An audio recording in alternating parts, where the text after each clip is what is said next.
Hello there, friends. This is Spencer Michaud, and today we're going to be talking about the new moon in the first decan of Cancer. Hope that you're having a wonderful afternoon out there. Happy solstice day for those of you who are celebrating the beginning of summer. Hope that you're doing well out there. I'm going to welcome a couple friends here. We're going to be talking about the new moon. We're going to talk about all of the kind of little bits and pieces of this new moon. We'll talk about Cancer 1 in particular, the Jupiter Cazimi that's coming up, the overcoming square from Saturn. A lot of ground to cover, and we'll of course be answering any questions that you have or anything that you want to discuss today as well. So thank you so much for joining me today.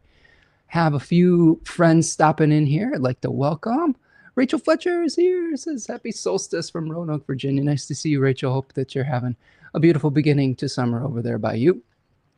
Ani is here. What's up? Ani says, greetings. I'm doing yard work. Happy solstice. Oh, that's a great thing to be doing on the solstice. I hope that everyone's getting their yard work and their outdoor activities done before the big heat wave comes. If we've got a big heat wave coming in the Midwest of the United States. I'm not sure how it's affecting the other areas of the country, or how Europe's doing, and all my people down under and New Zealand, all of these things. I'm sure that the weather's not going to be the same everywhere, but we got a hot one coming here, friends. We got probably 3 or 4 days in a row of high 90s temperatures, and there's been a lot of storms and things like that. So good to get out early when it gets hot like that, right? So thank you so much for joining me here today, both Rachel and Ani and all of the rest of you who are stopping in. So we're going to be talking new moon in Cancer 1 today. Before we break that all down, just a few announcements. You can find me over at spencermichaud.com. And if you are interested in learning more about your own particular natal chart and your own particular journey, you can click on the Book Now button to schedule a reading with me. I also do tutoring sessions. I do mythology-based, mythopoetic, traditional astrology readings. I do timing transit readings. I do the teaching and the tutoring. You can find all that under the Book Now button at spencermichaud.com. You also can find a link in the Book Now button to sign up for our next Dignity and Devotion planetary webinar, Saturn. We just got done with Jupiter this past weekend and went really well. I think it was a lot of fun. And the last in our series is going to be in the beginning of August. So if you want to get out ahead of it and get signed up, you can sign up for that at the Book Now button on my website, spencermichaud.com. I'm going to be joined by my beautiful partner, Tanya Andrews, who's been doing a fantastic job talking about the planets, talking about ritual practice, talking about astrological magic, elections, etc., and really doing a great job. So hope that you'll sign up for that. You can also find Tanya over at Third Coast Mojo to kind of celebrate the next in our series. We're featuring today the Saturn in Aquarius scientific method election that we had when Saturn was in Aquarius. It's a great remediation for all things Saturn, especially when Saturn is in Aries right now in its fall in a challenging place. This can help us stay cool, calm, and collected when it seems like the whole world is kind of getting angry and maybe getting fired up. This can help us have some great objectivity and maybe stick to our commitments and stay organized. So a really great election there, and great material to work with. So you find her over on Third Coast Mojo on Etsy. I also have a newsletter that you can sign up for if you want a 10% discount off of any class or reading that I offer. So check that out. It helps you keep up to date when we're going to be going live here on the YouTube channel. And it helps you to understand what transits are coming and when classes are offered, etc. And then finally, if you want to support the work that I'm doing here today, you can buy a super chat while I'm live on YouTube with a little $sign in the chat, or you can go to buymeacoffee.com after the fact and support the channel that way. It goes a long way to helping me keep the lights on, helping me stay functional doing this. It helps me purchase all the equipment and subscriptions to all the software that I use to create these and produce these every single week. So I hope that you'll go and take advantage of that, and thank you so much for your support along the way. All right, friends. Those are our announcements. I'm checking in with my little friends here in the chat. Marcia Lindsay is here. Says, hello, Spencer from South Jersey. Happy solstice. Yard work and later kayaking. Oh, Marcia, that sounds a whole lot of fun. I'm looking forward to getting out and doing some yard work. I think Tanya and I are going to be taking, after this live stream, I'm going to be taking about a week off. So next week we won't have a live stream, but the week after we will. And we're going to be working on our yard. We're going to be building some garden beds. We're going to be clearing out the clutter inside and outside and just doing a nice reset for the summer solstice. So I'm happy that you're going to be doing that. And it would be nice to get near a body of water, wouldn't it? Do some kayaking, sit on the beach, especially with these hot temperatures. I don't know if you're getting that over in South Jersey, but it's going to be a hot one here in the Midwest of the United States. Ani, thank you so much for the super sticker. Ani, appreciate you. Thank you so much for your generosity, my friend. You're always such a great contributor in the chat, you know, not just materially, but with your ideas and your chat. So thank you so much today, friend. Ani says, thank you for showing up consistently. Appreciate you. Yeah, appreciate you too. We're doing our best, and it's not always easy to show up, especially when life is getting more and more challenging, when some of the things that we have to talk about get more and more difficult. It is a labor of love, but I really appreciate all of you, and I think that's the reason I keep showing up each week, is because I've got such a wonderful community here, and you all really helped me co-create this. So thank you so much for being here. All right, so let's start kind of breaking it down. So we are looking at the new moon in Cancer 1 on the 25th of June, which is next Wednesday. So we try to get out ahead of these a little bit so that you can be prepared if you need to prep, if you need to have the right mindset for when it all comes down. You know, we've had some really intense astrology over the past couple weeks. We had the Mars-Uranus square last weekend, the Jupiter-Saturn square. We had a number of really important events happening out in the world. We had all sorts of protests going on over across the entire country last weekend. In contrast to the military parade that we saw in Washington D.C., really inspiring events on some level. You know, just seeing people out in the streets, kind of doing, you know, trying to make their voices heard, and it gave me a lot of hope, to be honest with you, to see all those people coming together in support of, I think, human rights, freedom, and of being able to, you know, just be of kindness, you know, being kind to one another. It was a peaceful, I think mostly a peaceful protest. We did have some political violence, which was very upsetting to see. But there over 12 million people came out and protested peacefully, and that was just a beautiful thing. And we have been talking a lot on this broadcast about the interaction between Jupiter and Saturn, Jupiter being in its exaltation while Saturn was in its fall. And I think we saw a lot of that play out over the weekend. And I can talk more about that in a second, but let's kind of break down some of the pieces that we see. I'm going to bring the chart up and you can take a look at it. So this is our new moon in Cancer, June 25th, 2025. And you can see that we've got this new moon coming up at 4 degrees of Cancer, first decan. We also have a square from Saturn and Neptune. Those are one of the big features of this new moon. So we're working with some really good energy with Jupiter Cazimi in its exaltation, co-present with the sun. Mercury is also co-present there, which means it's in the same sign, able to work with the energy of the moon there. We've got the moon in its own domicile, which is also very positive for having the right resources to create the type of nurturing and peaceful environments that can help things grow into their fullest form. But we do have this kind of elephant in the room, which is Saturn and Neptune in the overcoming square, a really difficult position for a malefic planet to be to another planet in the chart. It's said to be the planet that is in the overcoming square, in this case Saturn, is said to sort of be in the driver's seat. It has power over the other planets. Now, that doesn't mean that we can't see good come out of it. It just means that we're going to have to limit, I think, some of our expectations around what is possible, and we may have to be patient with the process. We do have a malefic enclosure of Saturn coming up in the month ahead, shortly after this new moon, and it's going to last for pretty much all of July. So we're going to, even though we're planting seeds at this new moon and with the Jupiter Cazimi the day before the new moon, we may have to be patient with the process. We may have to let some things unfold. We don't want to force the issue. But when August and September roll around, I think there's going to be some nice ability to take action. I think the other thing to keep in mind too is that Saturn is going to move out of Aries towards the beginning of fall also. So there's going to be a few months in there where we're not going to necessarily have to deal with that overcoming square with Saturn to Jupiter. We're going to have a trine between Saturn and Jupiter. And some of the pressure that we may be feeling is going to, there's going to be some backtracking that's going to happen with that, with the retrograde Saturn. Doesn't mean that all the problems are going to be solved. It just means that there's going to be a little window there where I think we can start taking some really positive actions without the hindrance of Saturn. In this chart too, we have a really nice Venus in Taurus. So Venus is in good shape. It's making a whole sign sextile to the new moon.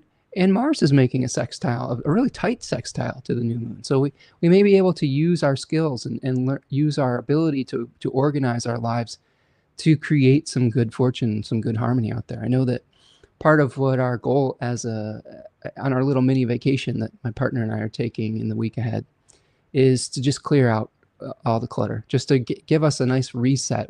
We've planned these kind of quarterly breaks where we schedule ourselves with we're fortunate enough to be able to do so, but we can schedule a week off together really every season. And it really helps us to reset for the season ahead.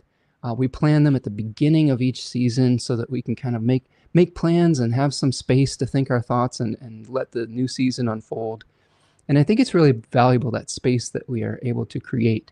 And I think that with Mars and Virgo, this is a really helping to be very detailed and very sort of, I don't know, good harvesters, I guess you could say, where we're sorting out what needs to be gotten rid of and being able to appreciate that which has value. This is one of the things with Virgo that we see in the archetypes, is the ability to assess value and see if something needs to be returned back to the earth or preserved for the future. So these are the main features that I'm seeing. So we've got the kind of the challenging one in red. We've got these nice sextiles, whole sign sextiles from Mars and Venus in blue. So we'll make those here. And really those are the main things that we're seeing. I mean, Mercury is about to move into Leo shortly after the new moon, and it's preparing for a retrograde cycle. Mercury is going to retrograde in the middle of Leo at about 15 degrees of Leo, heading into July. So that's something to keep an eye on. I would highly recommend doing all of your kind of Mercury retrograde preparations before the actual retrograde. One of the things that I love to do before Mercury actually even goes into its shadow, the point where it retrogrades back to, is I like to back everything up. I like to make sure I've got all my files on my hard drive and all my computers are up to date and all of those things. I don't necessarily like to do those things while Mercury is retrograde. Another thing that you can do to get prepared for the Mercury retrograde is make sure that you've got everything up to date with your vehicle, get your oil changed, do all of the things that you need to do for maintenance. If you have anything that has to do with transportation and exchange, doing in advance of the retrograde period, I think is good practice, right? Because then we're not relying on a Mercury that is debilitated during that period of time. And I know that's not always possible. Sometimes the retrograde period brings up information that we weren't aware of that we have to go back and fix. But I think that being very careful about all of your processes leading up to it can make those retrogrades much less painful. Okay, so those are kind of the main features. Let's kind of break them down one by one. So we're going to take this down, and what we're going to do is we're going to take a look at the sun and the moon in the first 10 degree section of Cancer.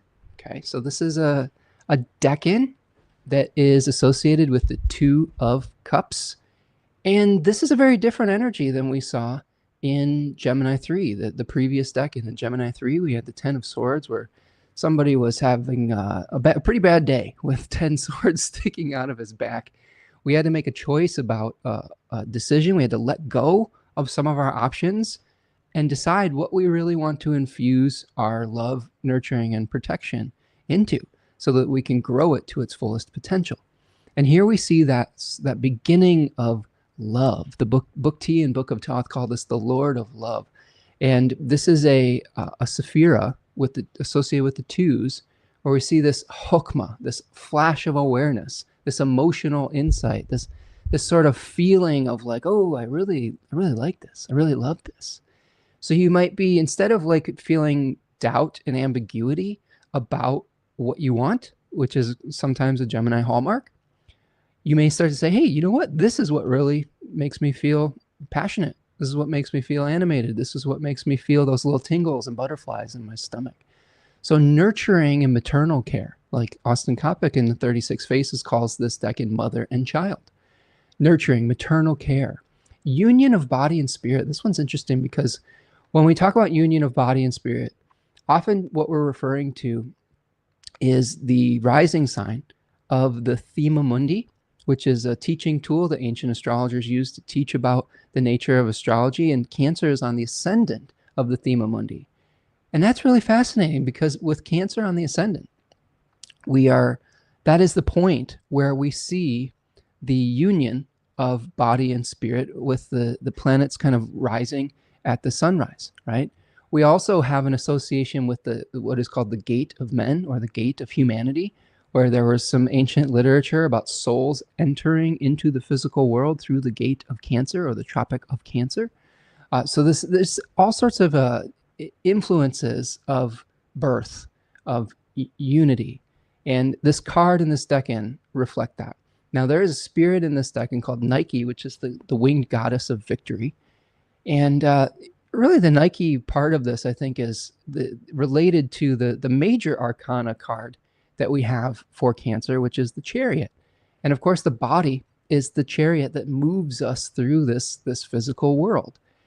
And, some of the associations with Cancer and the body also come through its rulership, having its ruler be the moon. And the moon is a container for the light of the sun, right? It absorbs the light of the sun, or reflects the light of the sun. It gets fuller over the course of a cycle, and then it starts to wane. Just like we as human beings are born into this world, we grow into maturity and hopefully achieve some things, and then we have to start letting go, and our bodies start to decay, and we return back to the earth, and the cycle begins again. So cyclical understanding is important with Cancer as well. As we see in the Two of Cups here, we have themes in this decan of romance and falling in love, of mutually beneficial exchanges with an individual. We have in the second decan of Cancer more of a group consciousness, where we're trying to create good fortune within the walled garden of the group. But here, there's one-on-one relationships are really highlighted in this Venus-ruled decan. So there may be a focus on one particular partner in your life, one particular other, I guess you could say, where you're trying to harmonize with that other person during this Cancer new moon, or during this Cancerian cycle.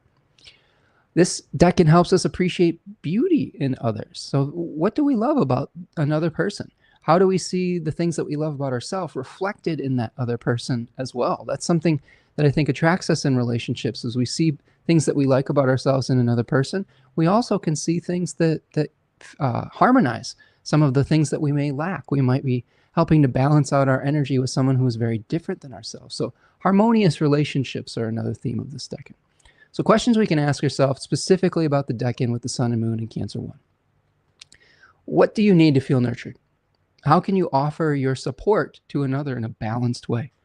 Balanced way is important, because oftentimes in Cancer, we can either give or sometimes take to the point of being unbalanced. It's really important to feel like you're having these mutually beneficial exchanges and not giving beyond your boundaries. What new passion is attracting your interest? Pay attention if something sparks your interest at this new moon. If you're like, oh, you know what? That's a flash of insight. That's something that makes me feel emotional in a good way. That could lead you to some really impressive flowerings into the future. How can you harmonize your relationships? Again, trying to find equality within the give and take is important. And sometimes that takes good communication. It takes checking in with your partners, checking in with your family, checking in with your kids, checking in with your parents, all of these relationships that we have, neighbors, friends, etc. And not being afraid to express how you feel about them. This could be the way that you could come into a balanced relationship with somebody, could be through expressing your care for them, right? Being able to appreciate and have gratitude for the people in your life can help lead to all sorts of beautiful unfoldings.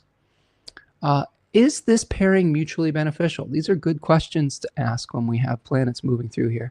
I will say this, like, because we have Jupiter, a greater benefic, moving through this decan, the sun and the moon, I mean, all of those planets can be life bringers on some level. So there may be more tension if we had Mars or Saturn moving through this decan, but I think that with these positive planets moving through there, we may be highlighting the things that are good in our relationships rather than having difficulty finding that. Although sometimes our own self-interest with Saturn and Neptune in Aries could get in the way of our unfolding, of our flowering relationships. Finally, how can you infuse essence into a body? This is sort of related to that coming into spirit, coming into a body in the pneuma, the breath of life and the ascendant, and through the gate of men, or the gate of humanity. And I think that we can do that not just with our physical births, but we can do this with projects. We can do this with relationships. We can, once we've chosen from the past where we explored in Gemini, we say, hey, you know what? This is our highest priority in this moment. Let's infuse this into reality. Let's protect it from the outside world. Let's protect it from anything that would threaten it. Let's nurture it. Let's figure out what it needs to grow stronger. You know, any of you gardeners out there, you need to protect your beautiful baby plants from predators or from any animals that might want to threaten the harvest. On some level, you have to come to terms with the fact that you're sharing this space with Mother Nature. And I've even seen people who are like, here's the, like if they have groundhogs, for example, here's a little space for the groundhogs. You know, this is a space where we grow things specifically for them. And then, you know, this is sort of like our tithing to nature. And then maybe we fence off the rest of it so that we can have the things that we need as well. Balanced and harmonious relationships. So things to ask yourself with this new moon. Stephen is here. What's up, Stephen? Hi, friends. Happy almost Cancer season. Absolutely. We're getting close to the solstice, friend. Okay, so that's kind of our breakdown of Cancer 1. And what we'll do is we'll go back to the chart and we'll start to kind of see some of the elements, the other elements that we have here. So here's the chart back up here. Now, the other part, we've got Mercury and Jupiter co-present. And that's a fancy word for just being in the same sign. So here we can see Jupiter hanging out at 3 degrees of Cancer, bringing some nice energy to the new moon. Now, Mercury is about to exit Cancer. Mercury is in the 3rd decan of Cancer. So some of our thoughts and questions may be geared towards surplus versus scarcity. The awareness that when one part of our lives benefits, it can take away from another part of our life. The 3rd decan of Cancer is ruled by the spirit Hecate. And Hecate was the triple goddess that helped bring things into being, but also helped bring them out of existence, right? These phases of the moon, the very lunar decan, the 3rd decan Cancer is. So you may be asking yourself, like, hey, maybe I've had enough in one area of my life. Maybe I'm overfilled. Maybe my cup is overflowing, as 36 Faces describes that decan, the overflowing cup. So what do we need to do to create balance once again? If we have a surplus, can we give our extra to people in need? I'm thinking about this as I'm about to plant my garden. We've got more seedlings than we have space for. Maybe we can give some of these away to a neighbor so that they can have abundance, sharing your abundance. You may also be feeling a lack in some area, and your awareness of that lack may need you to rebalance in some fashion. Maybe you have all sorts of resources, but you're time poor or your relationship poor, right? There's all sorts of different ways of thinking about wealth and abundance. And I think oftentimes we get so fixated on the material wealth that Western civilization exalts that we can be very hungry for the other types of wealth. And that could be health, that could be time, that could be positive relationships with people we care about. And how do we rebalance that ledger sheet, right? How do we say, you know what, I've got plenty of time, so how do I utilize that time and start to, maybe I need to make some more money, or maybe I need to do some more things with my community, or spend some of that time with people I care about to cultivate those relationships. Maybe I've got plenty of resources and money, but I don't have any time, or I don't have any positive relationships in my life. So sometimes you have to make these trade-offs. Mercury in this decan is going to help us to understand how to do that maybe in a beneficial way. Well, we also have the moon here hosting this new moon, because we've got the sun and the moon in the same decan. Really powerful for a new moon in Cancer, right? Because the moon is providing everything that the sun needs to carry out its agenda, I guess you could say. I like to think of the sun as this kind of big spotlight of what we're trying to achieve consciously, or maybe from a quote unquote spiritual perspective, but through like our externalized actions that we take. The moon provides a body for that. It provides a receptacle. It provides a vehicle for it, like we were talking about in the first decan of Cancer. So we're able to infuse that passion, that energy, that nurturing into a willing receptacle or vehicle with the moon in Cancer. This is a shiny, I don't know if, I was going to say, like, the first thing that popped in my mind was like, it's a shiny Lamborghini, you know, and maybe it's not that exactly, but maybe it's a really stable and practical station wagon. I don't know, like a Volvo or something, right? Lamborghini maybe some of the moon and something else, maybe Leo. but I think here we have a really the type of practical vehicle that can really contain a lot of the energy that we want to pour into it. So I think that's a really positive sign for the new moon. Now, we've already kind of discussed briefly that the new moon is sextile Mars and Venus. Venus is in the decan of Taurus, that is related to creating positive routines, that is all about knowing when to work and when to play, and the proper balance between the two, for showing up for life, and kind of, if you're tending to your garden, just doing just enough that you need to do without over tending, right? Like watering it just enough so that you're not drowning the plants, weeding it out, and so that they have enough space to grow, but then learning how to let nature take over the second part of that, letting it grow, not overly fussing with it. And I think that Venus can help us with this at this new moon as well. Now, Venus is going to be moving into the third decan of Taurus shortly afterwards to conjoin with Uranus moving forward. And that's going to help us to maybe redo some things or find innovative ways to solve some problems that have been vexing us for quite some time. So that's something to keep on your radar as well, is that if there was something that maybe you rushed through the first time, Venus and Uranus coming together in the third decan of Taurus is probably going to help us find some innovative solutions to repair order and restore order. Now, again, the other thing that we were talking about that we should definitely spend some time on is this new moon is pretty close to a square with Saturn. It is separating from that square, but it's close enough that we're still going to be feeling it. And I think that this is a real challenging aspect. I have said in the past, excuse me, getting some water. I've said in the past that I would rather have a really happy benefic planet while we're experiencing a challenging malefic planet than to not have that relationship at all when the malefic planet is in its fall or in its exile. So we may be having even more problems if we had Saturn in Aries without Jupiter in Cancer.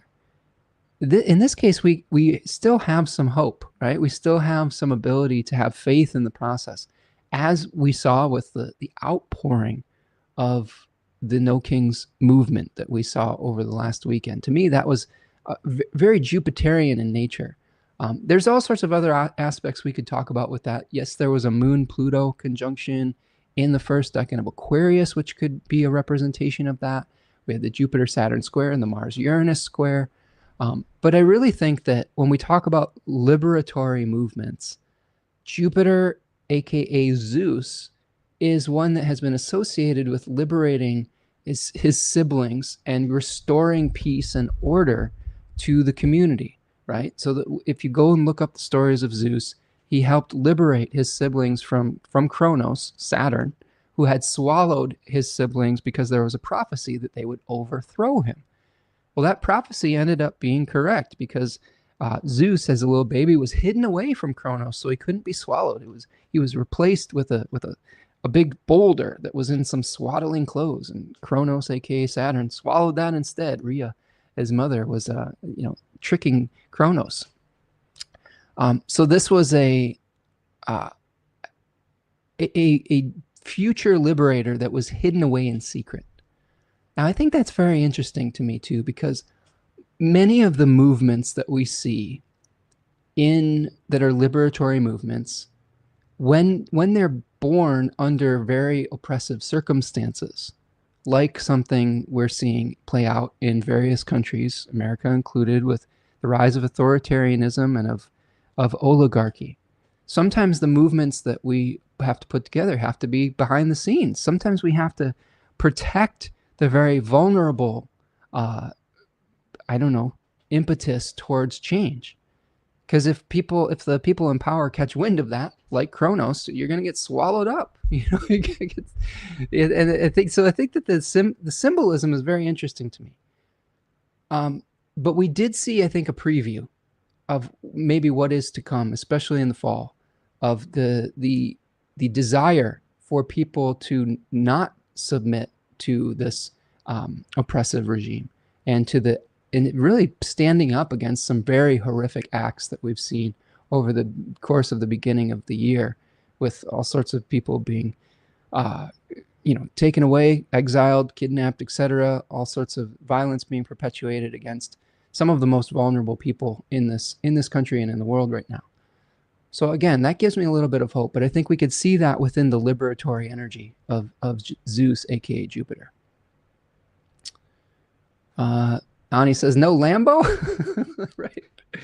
Well, I mean, choose your own adventure. I mean, what I will say is that the moon in Cancer is a vehicle that has all sorts of good energy along with it. Like it's in good shape. Let's say whatever vehicle you choose, it's running pretty well, right? It's got all of its repairs are up to date. It's got the oil changed. It's able to move forward. Whereas if we had the moon in a challenging position, like in its exile or its fall in Capricorn or Scorpio potentially, maybe that vehicle has fallen on some hard times. Maybe it's in disrepair. Maybe it is not exactly what the type of thing that we need for the job that we have to do. In this case, the job that we need to do is supported by the energy of that moon. D is here. What's up, D? Says hello. Hey, Spencer. Hey, everyone. Sorry I'm late. Happy solstice. Nah, nobody's late here. I mean, we're just kind of hanging out for a little while. Whenever everybody stops in, I always love seeing your smiling faces. Hope everything's going well for you, D, across the pond. Happy solstice to you, my friend. Ani says, Jupiter versus Saturn. Don't get captured. Yeah. Difficult to do sometimes in these times. And sometimes we have to be a little bit cagey about our visibility, about how we go about movement out in the world, which is really unfortunate, because I think that people should be free to be themselves and to go about their business. And that's really what a lot of people are doing. They're just going about their business. I think that, we've seen all sorts of attempts at control and intimidation and things of that nature. And it's very frustrating to witness, I will say. Steven says, Jupiter is making a square to my natal Chiron in Aries. Oh my goodness, that sounds like it could be a little bit difficult, Steven. And he says, just kidding. I'm actually a Volvo fan. Great car. Yeah, I mean, a Volvo would be I think a good representation of the moon in Cancer. Like just something that's very sturdy, something that you can carry a lot of things in it. You can carry, things from the home goods store if you're building something. You can carry your family great distances and not have to necessarily worry about it being unsafe. Whereas if you throw your family in the back of a Lambo, it might be fun, but it might not be the most appropriate thing to get from point A to point B intact. So with the square with this, I think that Stephen is saying, hey, I'm trying not to get too depressed, diving into fun projects. I think that, yeah, the depression part of it could be part of what is the square energy, where we have all these wonderful resources. We have this awareness of what we want to create within the world, but we're having to work within some difficult social circumstances. You know, just in my own life right now, I have all these beautiful plants. I've got all the wood ready to build the beds. I've got it all. It's all ready to go. You know, but sometimes we're having to kind of make adjustments based on what's going on in the news, what's going on in our communities, what's going on in our lives personally. Sometimes we may be bound towards having to fight back a little bit, of having to go our own ways as individuals. And that can put a lot of pressure on the Cancerian desire to collect, to harmonize, to create that kind of insular family or kin type of relationship. So I would say one thing to keep in mind with this is that be aware of your either desire to create a safe space or to create a family of your own, whatever that means to you. It doesn't have to be a physical family. It could be your cats, could be your friends, it could be whoever makes you feel like you belong, a sense of belonging, right? And how do we balance that out with some of the real challenges of Saturn and Aries that may make us want to rush through some things, that may make us want to, I don't know, get our blood boiling a little bit? I'm almost feeling like with this new moon, especially in the Midwest, and I know this isn't going to be true everywhere, but one thing that is very apparent to me is it's going to be literally boiling temperatures out at this new moon. Like we're heading towards high 90s, maybe even breaking triple digits over the course of the next 4 or 5 days. And that might feel some pressure. That's literally feeling like you're in the fire, right? That is making it difficult to feel relaxed or feel those safe spaces, etc. But you have to just be prepared for that. This is the reality that we live in with climate change and things of that nature. How can we become resilient? I think that this resiliency is something we're going to have to bake into the Saturn-Neptune conjunction in Aries. You have to adjust your routines, your lifestyles a little bit. Like, for example, if you're doing outdoor work, you might have to get up a little bit earlier and do things before it gets super hot.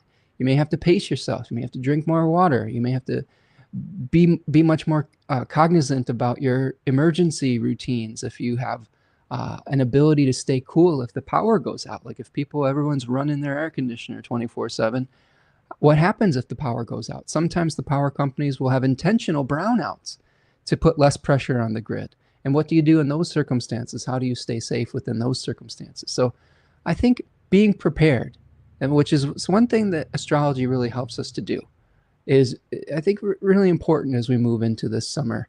And physically from just a relationship to nature type of perspective, but also spiritually when it comes to our relationship to our society and all the challenges that we have going on there.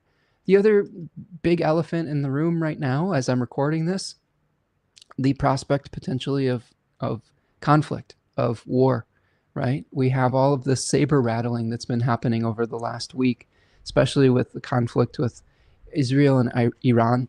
It is a little bit nerve-wracking to try to just feel that relaxation, that safe space, or whatever that means to you when the prospect of international conflicts are coming about. That could put a lot of pressure on just not only the people in the middle of that, but even the people on the peripheral of that. We all suffer from those types of things. The only people that don't suffer are the ones that are profiting from it, right? The oligarchs that are profiting from war and from the disaster capitalism. And and that's a problem all in and of itself, and one that we're going to have to try to unravel and unpack as a society, so that we don't fall victim to the very small few individuals that are trying to profit from our suffering. Chad says, that ain't a saber rattling, that's a seord fight. S-E-O-R-D fight. I'm assuming that means sword fight, unless I'm unfamiliar with a seord. But yeah, it is. Yes, sword fight. There you go, Chad. I'm just messing with you. Yeah, it's not great. It's pretty nerve-wracking as far as things go with conflict. And I don't know the answer to it right now. I think that people are doing what they can do right now as far as making their voices heard, and I think that's extremely important. The more pressure that you can put on people in power, I think in an orderly, peaceful, and organized fashion, I think that can create meaningful change, I hope. I was looking at a statistic about when 3.5% of the population comes out in protest of a government, that's when meaningful change can happen. So we had well over 6% of the population that came out in the past weekend. So maybe that will lead to some meaningful change moving forward. I certainly hope so. And I do hope that cooler heads will prevail with some of the conflicts in the Middle East. I think that, yeah, that is something I think we're all kind of on edge with at this point.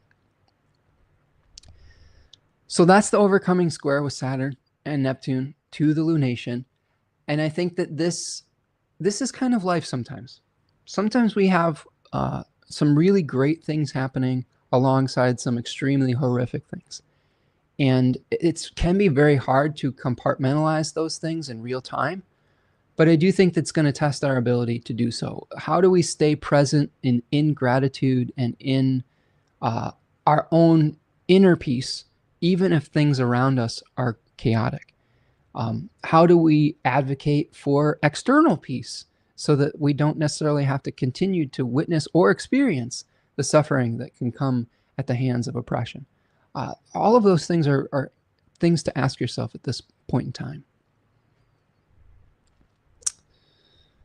Okay, so let's keep going. So let's see how this is going to unfold over time.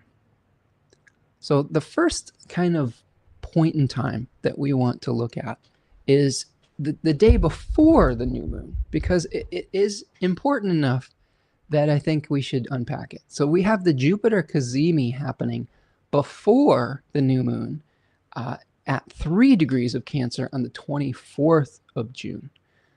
Really important, big reset for Jupiter. This is Jupiter being reborn in the heart of the sun. It's going to be in that decan that we described as being related to a new passion, a new sense of maternal care, potentially. It is, of course, still subject to that Saturn-Neptune overcoming square. So maybe trying to limit our expectations about how expansive we can be in this moment.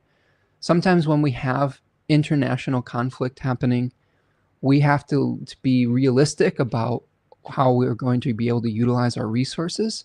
Sometimes when we have times of conflict, resources become more expensive or more scarce. We have to be more vigilant with our time and space and with our way that we're moving about in the world. So that's something to consider too, is that we may be making plans for expansion with the Jupiter cazimi, but we might be working within circumstances that are less than ideal with the overcoming square. Let's see. Stephen says, the president has the moon in the 5th house. I feel he won't allow war to occur. Well, I don't know, Stephen. That's awfully idealistic, but I hope you're right, Stephen. I hope you're right. I think that I don't think anybody besides the profiteers want to see war happen. Besides the profiteers and the oligarchs and the fascists, those are the ones that want to see war happen. But I would say even there's like significant pushback against getting involved in a foreign war, even within the people that support the president at this point. So I don't think anybody wants this. So we'll have to see how, hopefully, cooler heads will prevail. Kate says, Chiron has been noticeably present in many prominent alignments lately. Yeah, I think that's interesting to unpack too. We've had a Mercury Chiron square that we'll be coming off of with this new moon. Ray says they have the ascendant at 3 degrees Cancer. That's awesome. Then that's probably a pretty powerful Jupiter cazimi for you, Ray. Like a whole new start potentially in your life. But maybe also some challenges with your public persona, your public self. You're maybe at work. Maybe Ray having Saturn and Neptune on your in your 10th house or near your midheaven if your MC isn't in that house. Maybe some challenges with a boss or something like that too. Maybe that leads to a new start for you. I think this is something else to consider also.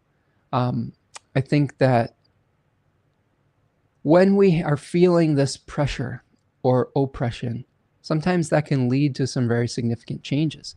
So I've been kind of speaking about this for many, many weeks when I've been looking at the Jupiter-Saturn square, that maybe the Jupiter Cazimi and Jupiter being in such good shape is the birth of something new, but maybe born out of great hardship and pressure. And that's really what we saw this past weekend. You know, people gathering together, uniting, you know, coming together. The moon, according to Robert Schmidt, gathers light, you know, it gathers energy. And we saw this great gathering together, this harmonizing, right, of purpose. But it came in opposition to great oppression and hardship and challenge. So we may be experiencing this personally too, maybe through responding and reflecting on something that is very challenging in our life. Something great and beautiful can be born. Okay. All right. Let's see. With Saturn and Neptune, there's an essence of sobering rose-colored glasses. Yeah, I think that's true. Oh boy, Stephen. I don't know. Stephen says men and children matter to him. I'm gonna have to agree with Ani and say his track record suggests otherwise. Yeah, absolutely. I don't necessarily think, not on board with that, Stephen. I think that the only thing that matters to him is himself and his own glorification. So if you see everything through that lens, that'll help you predict his behavior moving forward. Kate says the word homecoming comes to mind as well, thinking about Cancer, Jupiter being reborn. Yeah, absolutely. Stephen says it may be my wishful thinking here. It's okay to have wishful thinking, Stephen. I think it's okay to put our minds towards what we want to happen rather than be in fear of what we don't want to happen. I think that there is some real powerful energy around that. At the same time, we have to be realistic about what we're dealing with in physical reality. And sometimes I think when people show us their character, we need to believe them. I think that if one of the things I've had as really important conversations with people I care about recently is I've had some people who are dealing with their own version of 47, right? Their own version of the president and his narcissistic tendencies. And one of the main takeaways and advices I have for them is try not to expect that person to change. You know, we may want somebody to be something that they just can't be.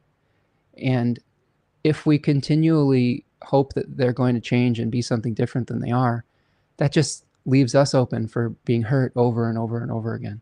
So I think that when someone shows you their character, believe them. Leave a crack and a sliver of hope open for them to make a change. But I think when track records are important here, and vigilance is important as well.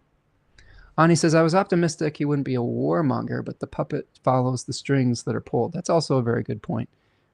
There is a lot of money behind the scenes that people that are in charge are beholden to.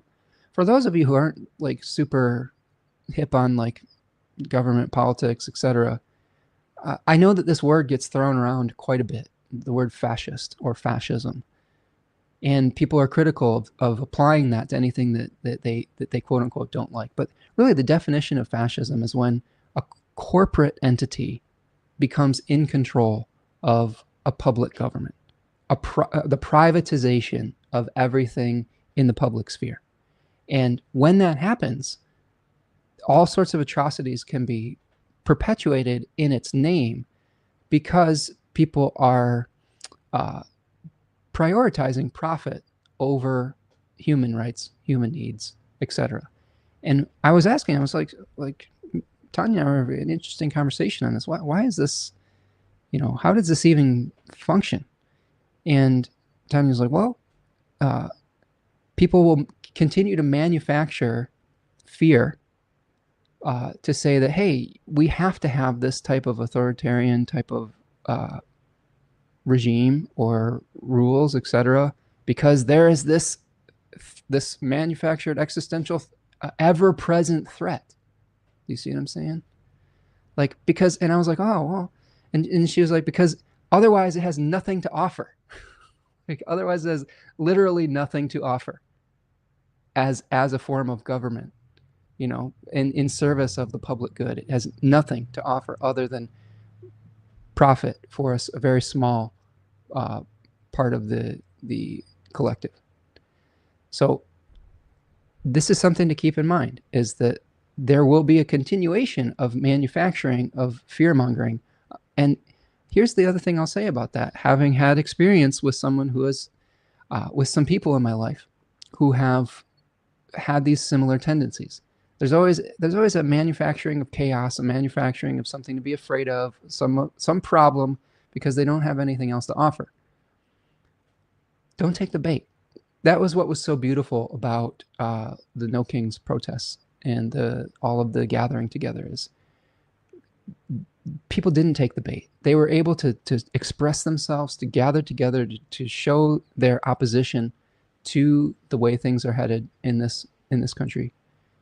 But they didn't necessarily take the bait of adding to that chaos, violence, etc. Because all you're doing is feeding into what they want, right? What they want is to be able to lay the hammer down even harder and to justify their oppression by provoking chaos. So by you not taking that bait, that's how you win. You know, it's not easy to do. You know, it's not easy to do. I know that there will be some people that disagree with that and that disagree with my method. But as someone who has dealt with narcissistic personalities in the past, you have to be cool, you have to be calm, you have to be collected, you have to be objective, you have to take facts instead of getting sucked into all the gaslighting, and you only deal with the facts. You don't get sucked into those weird narratives that people try to create. Ani also says, I was also hopeful that the person in question wouldn't be war hungry, but war is a big biz and Donnie likes to make money. Yeah, that's a good point. Yeah, and Stephen says it's a great point, Ani. I agree. That's really what we're dealing with here, is people prioritizing profit over people. And when we realize that, then there isn't this division between blue states, red states, Republicans, Democrats, conservatives, liberals. When we recognize it for what it really is, which is the haves versus the have-nots, the uber wealthy, right? The people who prioritize profits over people versus just the people themselves. That's when we start to unify towards making change. And hopefully that can draw people in, even people we disagree with, right? On other issues. Ani says, let's hope that forces can be curbed, not host. Yeah, no hotels in Gaza. I agree. Oh my God. Oh my God. I'm sorry. It's just so ridiculous that's the goal of the administration. It's so gross. Kate says, life is old there, older than the trees, younger than the mountains growing in the breeze. Country roads take me home to the place that I belong. I love it, right? Little John Denver to help us with our sanity. Ani says, famous Oprah quote, loosely paraphrased, once someone shows you who they really are, believe them. Yes, absolutely. And don't wish upon a star that someday they're just magically going to be a completely different person than who they have always been, right? Laura is here. What's up? Says, oh, now that is truth. We never break through until it's too painful to stay the same. Yes, I agree. But astrology can help us with this, can help us see things from a slightly different vantage point, maybe a more objective one from a higher point of view that can help us see it within the greater cycle. Kate says, I just heard a quote about being grateful for discomfort, as this is the catalyst for change. It still hurts to hear. Yeah. Human beings don't necessarily like change. I know that some people will argue to that, but I think for the most part, human beings like to have things that they can count on. They like predictability. And again, there's going to be some of you mutable signs that disagree with me out there, but I do think that when we do get uncomfortable, and we're going to have to learn to sit with some discomfort moving forward, myself included. This is not something that I enjoy. I'm somebody who enjoys discomfort, and but I can't enjoy that comfort at the expense of other people facing great suffering. There's just, and this is tough because we come to that realization at different points, just by the very fact of being part of a Western civilization.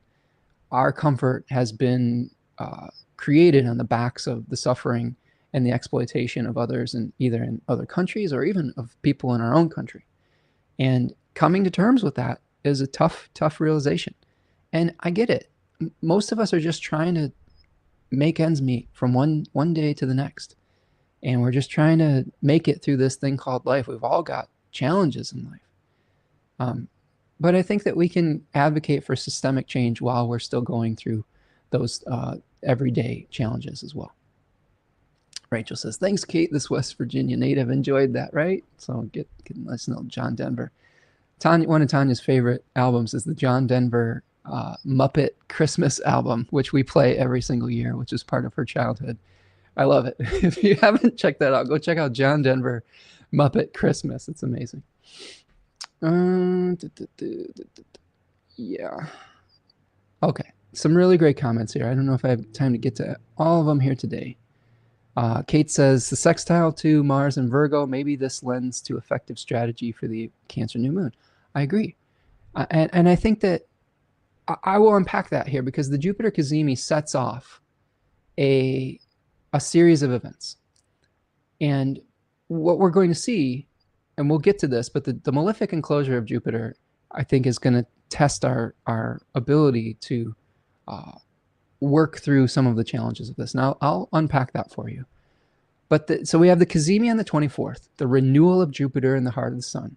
We have the first aspect of the moon happening on the 26th, which is the 26th is a big day. This is a big kind of inflection point, turning point in the cycles that we're going to be experiencing. So here we see the moon at 21 degrees of Cancer, sextiling Venus at 21 Taurus.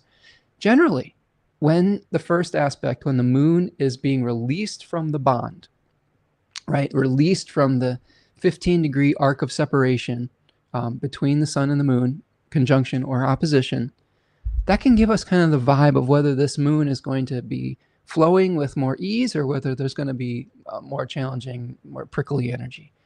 And this tells me that there is something that's going to be helpful about this new moon, some kind of assistance that we may be experiencing, right? And maybe assistance that we need to overcome some challenges and mistakes in the past. Here's an example of this, just a very mundane example. This new moon, I'm going to be having a nice visit with my dad. He's going to be coming out. We're going to be visiting with my family, like a very Cancerian type of energy. And my dad recently helped me to resell these steel raised beds that Tanya and I bought and missed our return window to. We got them all together. They were way too big, and we decided that wasn't the material that we wanted to work with. It just wasn't going to work for our space. And then we were like, oh no, we can't return these, and we spent a lot of money on it. And my dad, he's just like talking to people. He was like, he's going to get his haircut, and he's talking to his haircut person, and he's like, you know, he basically sold them to his haircut person and then to another person in the family. And at this point, I'm going to be delivering them to him, and he's going to be helping us with get the resources we need to get the other materials that we need. So that's a kind of a practical example of remedying a mistake in the past with some kind of Venus-esque help from another person. And Venus often brings us good fortune without us necessarily needing to do anything. Like I had mentioned that I wanted to resell these things, but I didn't have to do anything to do that. I had someone who helped me along the way, right? And sextiles are also of the nature of Venus, right? If you look at the relationship of Venus to the lights in the Thema Mundi, they have a sextile aspect. So we can think of the aspects in relationship to the planets, to the lights in the Thema Mundi. So Venus sextiles are the nature of Venus. Trines are the nature of Jupiter. Squares are the nature of Mars, and oppositions are the nature of Saturn. So think about that as far as like maybe there's somebody that can help you. You may not even completely have to do anything specific to be open to receive that help. I think the main thing that we can do when we're seeing some astrology that could be some help that we didn't maybe even anticipate is be open to receiving that help. Swallowing enough pride to say, hey, maybe there's a solution that I don't have to be the initiator of. That takes its own type of wisdom to be able to accept that help. And I think with this new moon, we may have some good fortune that comes to us if we're open to receiving it, right? All right.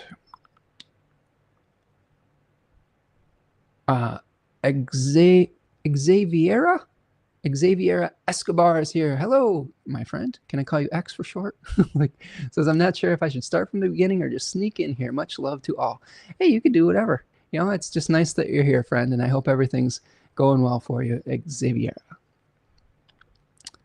Rachel Fletcher says, great dad moment. It was a great dad moment. I have a good dad. I have a really kind and generous father who has really tried his best to create a good life and to teach me some good values, you know, like something that a lot of the pleas towards balance, towards understanding the true nature of wealth, I think are echoing a lot of his value system. And it was very different than my mom's side of the family. My mom's side of the family, they were very much wrapped up in the samsara of attachment to material desires and needs. And it created a lot of corruption in their relationships. I've had two very different examples.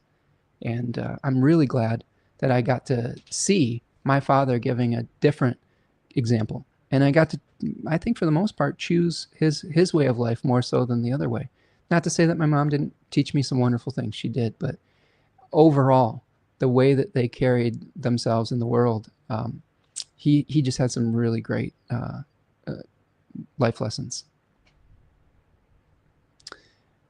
Xavier says, haha, silly Saturn. Oh, goodness.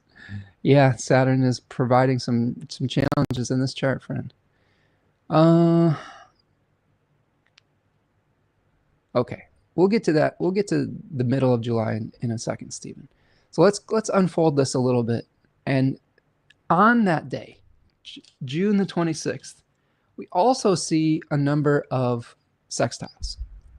And normally we wouldn't like get too bent out of shape about a sextile. You know, you've got Mercury sextiling Uranus before it changes signs into Leo. So potentially some innovative ideas about how to deal with either excess or scarcity. The sun, though, is going to sextile Mars. And that's the one we really want to pay attention to as this lunation unfolds. So here's the sun and making a sextile to Mars in Virgo. And this is very important because what this is doing, first of all, just the Sun-Mars sextile, maybe we're learning a new skill or we need to learn a new skill to be able to take action, Mars, right? The first decan of Virgo shows in the Eight of Pentacles someone who is working very hard at their craft and is an apprentice of an advanced age. So we may be needing to apprentice some kind of skill to move forward with our Jupiter Cazimi unfolding, with the birth that we've set into motion. Now, the other thing that is important about this Sun-Mars sextile is that the condition that it creates is now Mars is casting its ray inside of the position of the sun, while Saturn casts its ray on the other side of Jupiter. And when that condition happens, that's called a malefic enclosure. So we have Jupiter in malefic enclosure from the 26th to the 1st of August. And that is a challenging position for Jupiter. The reason why the sun sextile with Mars creates that condition is that the sun is no longer able to break it up by its being close enough to break up the ray in between. When you have a planet that intervenes, it's helping the planet out. And right now we're having the sun helping that out in the meantime. But when the sun does that sextile, it can't help anymore, right? So to me, the way I've been kind of looking at this over the course of this summer, okay, is I think that we have some seeds that are going to be planted. We have some difficult terrain that we're seeing with Saturn in the overcoming square. So Saturn's bringing us pressure socially, right? Saturn is bringing us some really difficult, potentially self-centered leadership, and some fears, because Saturn is often associated with fears of conflict, of war, of difficult circumstances where our individual rights are taken away from us. Potentially, like even the possibility of something like martial law, some things like that. And then Mars showing us that we also might need to learn some new skills to make the new start that Jupiter Cazimi is portending. That we may need to get organized. We may need to clarify what stays and what goes. We may need to be reskill a little bit as well. And this is true not only when we're dealing with authoritarian leadership. It's also true when we're having to deal with a changing climate and environment. We may need some new skills to deal with a rapidly warming planet. We have to deal with the challenges now of more extreme weather patterns, of forest fires, of drought, of hurricanes, of tornadoes. All of these things are increasing in their frequency. And we may have to learn some new skills to deal with that as well. I have noticed that the storms are getting much, much worse in my area. We had one the other day. We had a really nasty thunderstorm 2 days ago in Michigan. And it's really frustrating. I'm really starting to get nervous every time there's a thunderstorm, because it's not just a normal thunderstorm. There's like 70-mile-an-hour winds every time they come now. And I have some beautiful plants I've been cultivating in the backyard. I have a really tall couple of cup plants. I don't know if you've seen that. They look like kind of like big sunflowers. They get up to 8 feet tall. And I have these giant yellow hyssops that are growing next to them that are equally beautiful and tall. But half of them got blown over in the storm. And it was really frustrating, because I've been cultivating that beauty, and I was looking forward to them. They were about to bloom within a week or two.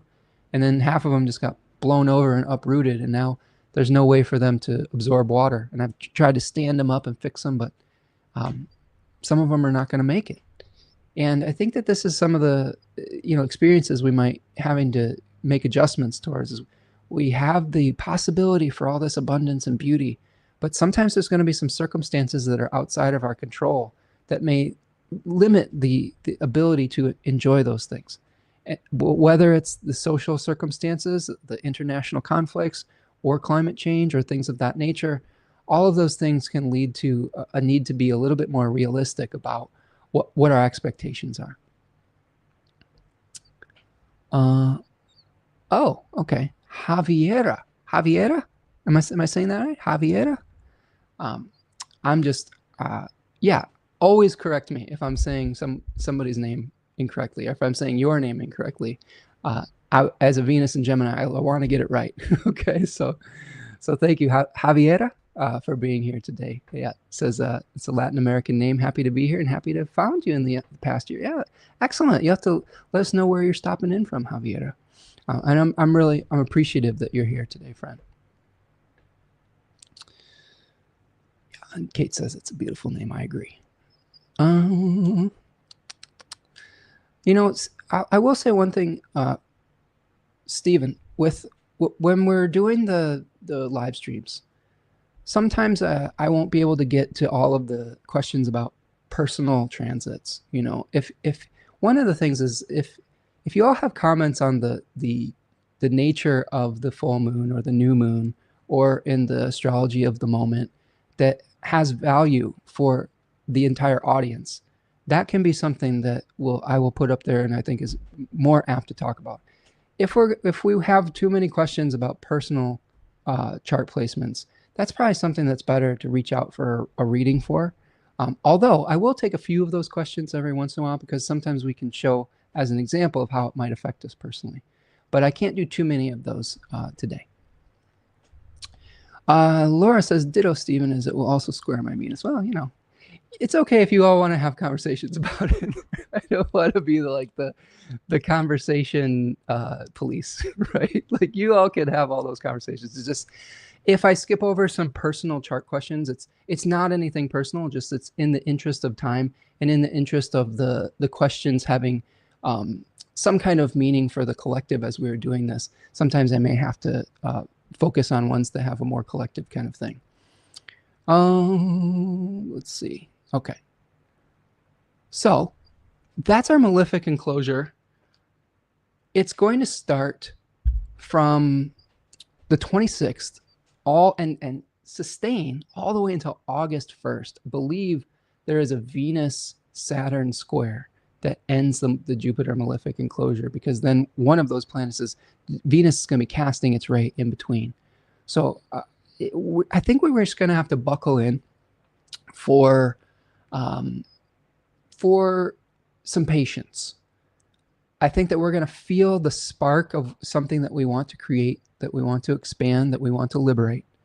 But we also have, I think, some time where we're going to have to learn some new skills. We're going to have to deal with some circumstances outside our control. And all of that is going to have to lead to some patience throughout the month of July. And of course, we will see Uranus moving into Gemini. We'll talk about that a little bit on the macrocosm, right? And I can talk about how that might affect us personally, but I think that we're trying to figure out the macrocosm here a little bit. Javiera says, I suppose Mars and Virgo will assist in this. Yeah, I think so. I think Mars and Virgo is going to help us to understand the new skills that we need, or even it may show us the lack of skills that we have that are stopping us from the new start that we want to do. And that's equally valuable, because once we understand the lack of the skills needed, then we can go out and learn it, right? Then we can go pursue it. Then we can go pursue the resources, skills, teaching that we need to be able to move forward in life. Yeah. I appreciate you being here, Stephen. You know, you're always a positive presence in the group. So yeah, I hope that we'll try to balance out the macrocosm and the microcosm today. Javier says, Ontario, Canada, now from Nicaragua. Nice. Okay, another Canadian via South America or Central America. I love that you're here, friend. And Ontario is a beautiful space. I really enjoyed my time over in Toronto. I went to Toronto for a show a couple years ago now, no, a number of years ago now, but it's a beautiful experience. And I've got some nice friends up there too. Steven says, so many questions in my head. Sorry to post them here, just stating them at times. Oh yeah, no problem, buddy. No problem. Like I said, you're a valuable member of our community, and I'm grateful for all of the questions and comments that come into the chat. Okay, so that's our malefic enclosure. And as we move forward from that, we're going to have a first quarter moon on July the 2nd. So here's our first quarter moon at about 11 degrees of Libra. So that is interesting to me, because that is the degree of a very interesting fixed star called Vindamayatrix. And Vindamayatrix is the grape gatherer. It is related to a myth of Dionysus and Ampelos. And Ampelos was a youth that was sort of a consort, friend, lover, who knows, of Dionysus. And they were a grape gatherer. They would climb up these giant grapevines and gather grapes. But Ampelos climbed a little bit too high, got a little bit too ambitious, and fell from a great height and perished. And there is some themes with this degree of Libra of loss. There are some astrologers that call this degree the widowmaker, right? The loss of something that was important to us, a partnership or something of that nature. I think that this decan, this 10-degree section of Libra, also speaks towards oaths and contracts. And maybe we're trying to negotiate a new contract with something in our lives, a new agreement. It doesn't even have to be a physical contract. It can be a new agreement with somebody or something. You know, back in ancient times, not everybody knew how to read or to write. So your word was very important. So there may be some challenges with your word or with something that you've said that you are going to do, or someone else has said that they're going to do for or with you. And we may have some challenges with that unfolding at the beginning of July. So that's something to keep our eyes on with that. Let's see. Ibrahim is here. Says, hello, gentlemen. Here we are again. Nice to see you, Ibrahim. I hope you're doing well, friend. Ani says, Vinda Mayatrix, also the Widowmaker. There you go. Right? You got it. Scarlet Marosa is here. Yay, so glad I made the live. Nice to see you, Scarlet. Hope you're doing well. We've got all sorts of new friends here. I love it. Thank you so much for making the time today. I really appreciate all of you who are coming and chatting it up with us today. Ibrahim says, well, Neptune and Saturn square Jupiter, or even they don't, in general, is this conjunction between the two of them, who will lead in the operation? That's a good question, Ibrahim. Let me unpack and think about that for a second. Well, Neptune and Saturn square Jupiter, in this conjunction between the two of them, who will lead the operation? I'm not sure either one of them is leading any of the operation. I do think that Neptune is more of an outer, slower moving planet, and it may have more collective effects rather than personal effects. The same could be said from a traditional perspective of Saturn, more collective rather than personal. Although anyone who's had a Saturn transit will tell you that it definitely can have effects on you personally. As a traditional astrologer, I think that I've got my eyes on Saturn. Like I really have I think that the challenge is that Saturn is in rough shape in Aries. It's said to be in its fall. It's said to be at the bottom of the wheel of fortune. So when you have a Saturn that is not comfortable, that's not in a place that it has the resources that it normally would be successful using. Like, think of the opposite. Saturn in Libra, right? Being able to create laws and agreements that are fair for the most amount of people, that take multiple viewpoints into account. Whereas the laws and agreements that we have being made with Saturn and Aries are very individualistic. They're in service of one side. They're in service of one individual. They're not in service of what is fair. They're in service of what that leadership wants in that moment for themselves. So I'm paying a lot of attention to Saturn. Now, if you think about the combination of the two, Neptune is making the ideal of heavy-handed leadership more seductive, right? It's making it more attractive to the people in power, and maybe even to the people that follow the people in power. I would also say that there's contrary forces at work. Saturn is a planet of structure, and Saturn is a planet that tends to concretize things. It solidifies things into form. Neptune is said to be a planet that dissolves things, that breaks down structure and boundaries. So here's a good example of Saturn-Neptune conjunction. One of the last ones we had was in the late 80s at the fall of the Berlin Wall, when Saturn and Neptune came together in Capricorn. So you had a really important structure that had separated people and cast them into exile and kept them on their side of the fence, so to speak. And Neptune came along and dissolved that completely. We could see something like that as well. We could see the dissolving of structures while leadership attempts to create them. This is something that we saw over this past weekend. We saw someone who was attempting a show of force, attempting a farce of a dictatorial military parade in service of their own ego. And guess what? Neptune came along and turned it into a sad trombone. Wah, wah. Sorry, it's not going to go the way you thought, you know?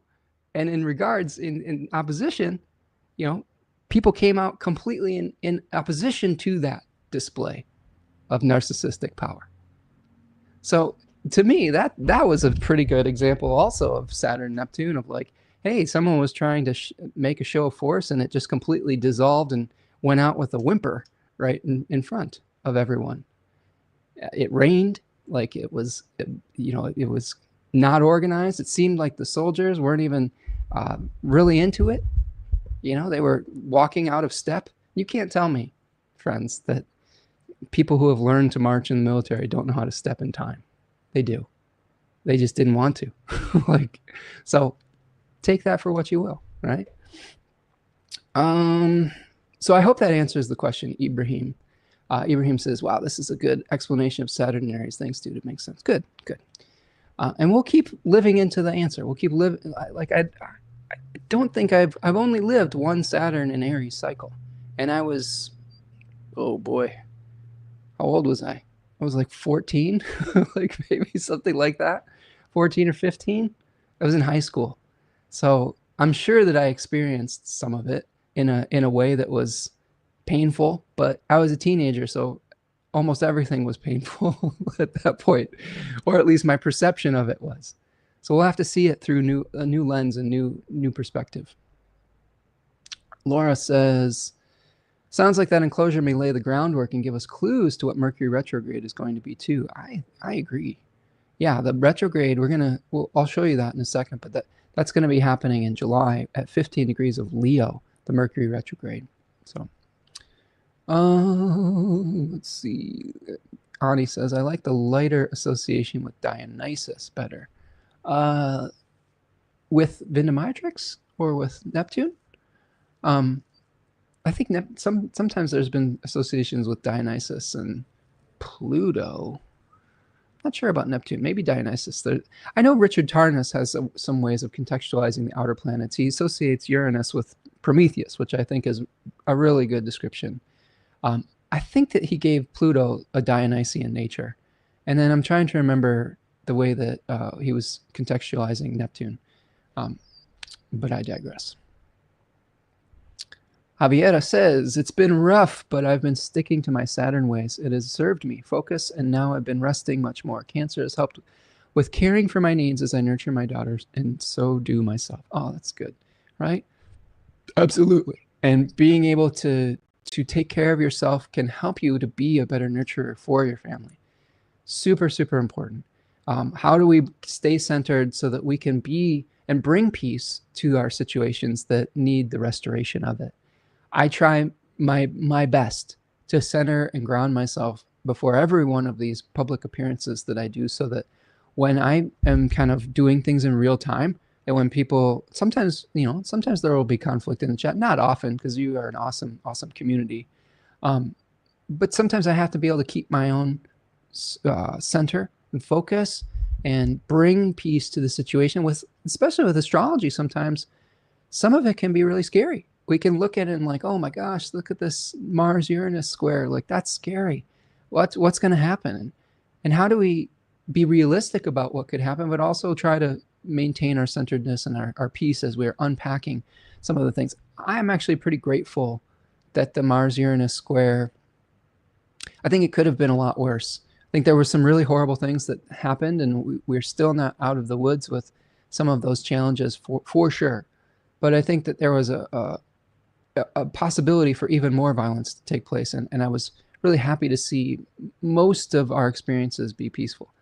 Again, that doesn't take anything away from like the events in Minnesota, for example, or some of the things unfolding in the Middle East. But I do think that some cooler heads did prevail during that transit. And maybe some of you had some cooler heads prevail. And maybe it was because we anticipated that and we found ways to work through it together. Yes, keep going. Oh, absolutely. Ani says, maybe a positive interpretation. Saturn and Neptune is dissolving boundaries and solidifying a collective crystal vision that can also be violent and delulu when in Aries. Yeah. Um, a collective crystal vision. Yeah, I do think that it does glamorize. It does it. Here's another thing I will say. I think the Saturn Neptune conjunction is glamorizing violence, but it's also glamorizing manifest destiny. And I think that the colonialization and expansion is something that people are falling under a delusion under right now too. The first decan of Aries is associated with the Two of Wands. The name of that card is the Lord of Dominion. And it shows a figure some believe to be Alexander the Great looking at a globe, trying to figure out which territory he wants to conquer next. So many of the international conflicts that we're experiencing now are coming through the desire of despotic leadership trying to expand their empires, right? We're seeing this with like the threats of like Trump's making towards Canada of, oh, you're going to become the 51st state, like jerking off motion I'm making here. And because it's so crazy. And then also in the Middle East, maybe like the desire to expand territory that we're seeing in those conflicts over there in a colonial fashion. And I'm sure that this is also in Ukraine, like the Ukrainian conflict with the desire of the Russian Empire trying to expand its territory into the sovereign state of Ukraine. So many of those conflicts are because of the desire to expand territory. And I think that's part of the illusion, the spell of Saturn and Neptune together, especially in that decan. We need to be extremely careful, especially in February, because that's when the aspect will come together. I believe mid-February of 2026. We're sort of flirting with that right now, but it's not going to come together completely because of Saturn's retrograde cycle and movement back into Pisces. Let me see here. Ani says, oh my God, that military parade was pathetic. A big F you. Good. Yep, I agree 100%. I was very happy to see that fail because it was in service not of the community, but of an individual's ego. And we can cheer on that. That is punching upwards, right? We can cheer when things like that fail. But we can also even just look at how beautiful it was to see people coming together in the sake of peaceful resistance too. That's what gave me the most hope. Yeah, Vindamatrix and Pluto. Vindamatrix with the Dionysian, absolutely. But Pluto also fits on, he says. Yes. Kate says, Saturn in Aries with Neptune makes me think of the initiating qualities of a greater vision. I think you could see that too. I think that the main thing I would say with that is the push and the pull of a desire to create structure and the ability to dissolve structure. I think you're going to see this a lot moving forward. Is attempts, maybe it's even a good thing. Maybe there will be attempt. Can you imagine if Neptune or Saturn was just in Aries and there wasn't any dissolving force? Maybe what Neptune is actually doing is helping to dissolve the authoritarian's ability to create authoritarian structures. Wouldn't that be great? Isn't that maybe a positive take on it potentially? Is despite the best efforts to create this authoritarian fascist state, Neptune's going to just dissolve all of it, like that military parade that we saw. Just Neptune just taking a giant, watery dump all over attempts to glorify the self. So, we'll see how it goes.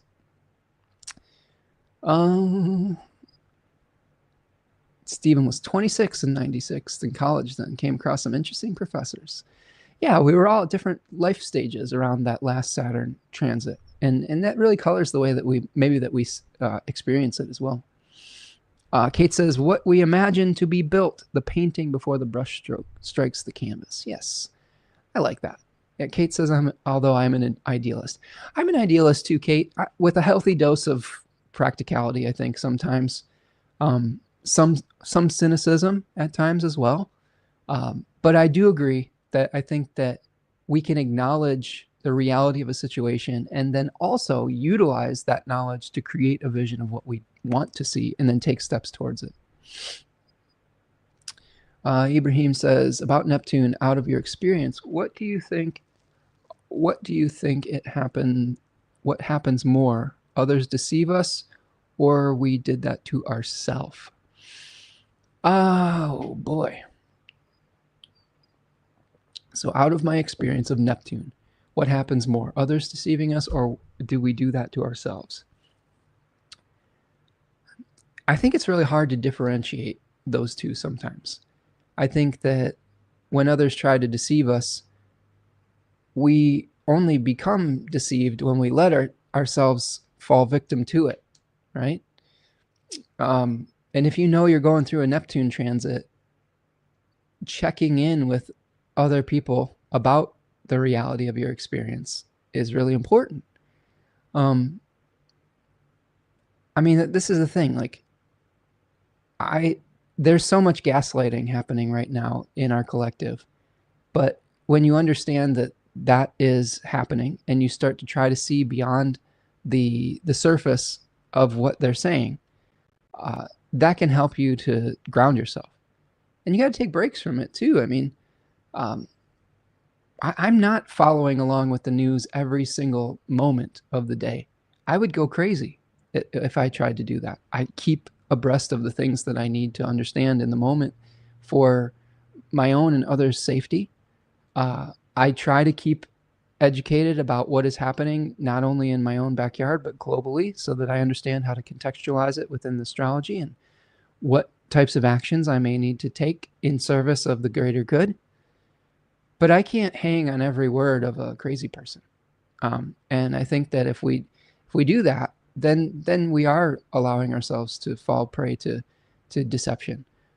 But I will say, it is hard sometimes to separate fact from fiction, and it's becoming harder with the types of technological advances that we're seeing with AI and the ability of AI now to create convincing video. It can be very difficult. If something doesn't feel right to you, I think you should trust that a little bit too. I think that the way that I fall on this is that I try to take a very practical viewpoint. Not everything is a conspiracy theorist. That's theory, number one. Not everything is a conspiracy. I know that there's some people out there that's like, trust nothing. Everything's a conspiracy. Oh, there's always this huge organized machinations behind the scene. I don't believe that. I think that sometimes there are those things. There are some greater organized things behind the scenes that are pulling strings in a puppet-like fashion. But I also think there's a number of just opportunists that are falling prey to their own greed and their own lack of moral fiber that are preying upon people when they see the opportunity to do so. I think that the challenge with that is to say, which of these things is a larger term systemic issue, and which of this is just somebody who is a bad actor.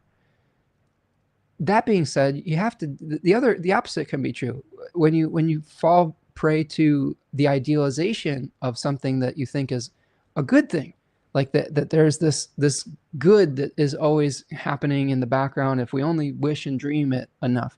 There are some things where that is true, and there are other things where that's a Pollyanna experience where we are not being realistic about what is possible in that moment. Now, I know that the work that we do here, some of us may tend more towards hopefully visioning the best possible outcomes. But oftentimes we use astrology to prepare ourselves for the reality of our situations and what we can change and what we can't. So I think it's both. But I do think Neptune is more of a collective delusion that people fall under. Like the masses, the mass psychosis could be ascribed to Neptune on some level. And when you see like Neptune and Aries, the mass delusion that they're falling under is that might makes right, that the individual is more important than the collective, or that the individual rights are more important, or that by being selfish and self-centered, that is the way towards advancement. That conflict will lead to something more positive or whatnot. I think that can be a collective delusion. Let's see. Yeah, Kate says, I'm delayed in live. If my comments don't align, that's why. My son just came in and played what he's learned of Redbone in his guitars. And Redbone, is that the band Redbone or a song Redbone? Because I believe the band wrote Come and Get Your Love, right? So is he playing that song? That would be a fun one. You know, from, I believe it was in the soundtrack to Guardians of the Galaxy, which would be super fun.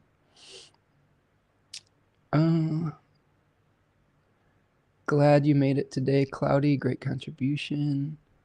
Oh, we got some. I feel like we have some friends of each other in the chat today.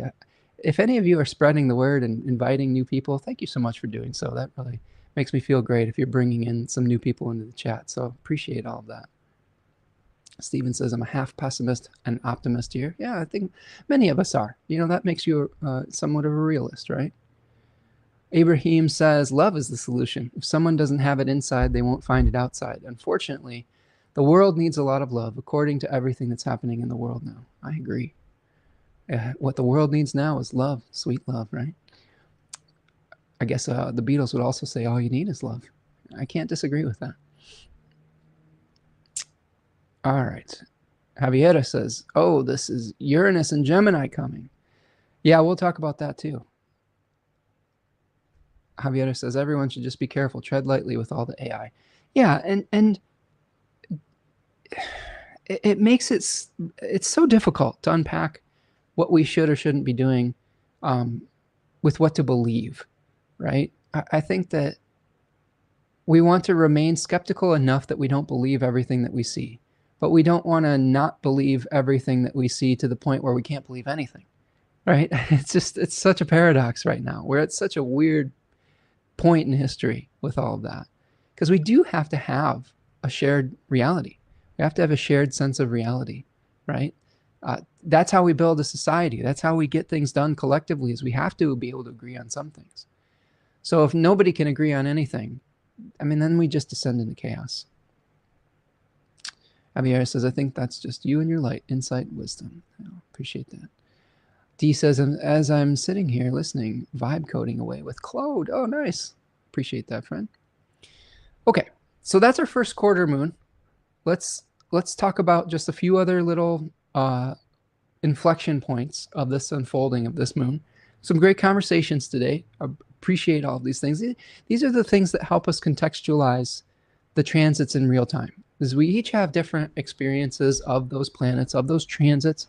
We can share our stories and our experiences. We can see how that might fit into the collective. And then maybe through that co-creation, we can land on some kind of, hopefully some kind of consensus about how to best navigate the transits. So the next unfolding that we have is Venus moving into Gemini. And that's going to happen on July the 4th. So Venus moves into Gemini here. You can see that, 0 degrees Gemini, shortly after a conjunction with Uranus. So we have some, as I was saying, we have some kind of insight with Venus conjoining Uranus on how to heal something that has fallen into corruption. Maybe we have some kind of way to embrace our humility in the face of nature, and also a theme of Taurus 3. But I think that we might receive something unexpectedly that helps us to fix a problem that we've been having. Now, with Venus moving into Gemini, the things that we love, the things that we're attracted to, start to shift. We may be moving away from maybe attraction to material or sensual pleasures, and we may be moving towards more intellectual pursuits. Maybe we're moving towards more novelty. Novelty becomes attractive. We use our words to attract people rather than physical touch or like, I don't know. My partner makes me a sandwich a lot to show that she loves me. So that maybe is a Venus in Taurus. She doesn't have Venus in Taurus, but she has the moon in Taurus in the 5th house, which could be a little bit of a similar vibe. So we may be moving towards an attraction to communicating. You know, maybe we have some better experiences communicating with diverse voices and diverse groups with Venus moving into Gemini on the 4th of July.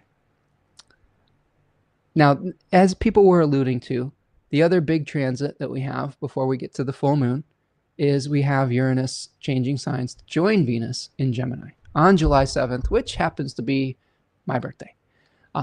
So an interesting transit for a solar return chart is a newly ingressed Uranus into Gemini. So this is interesting, and we should spend a little bit of time with this since it's a pretty big planetary shift.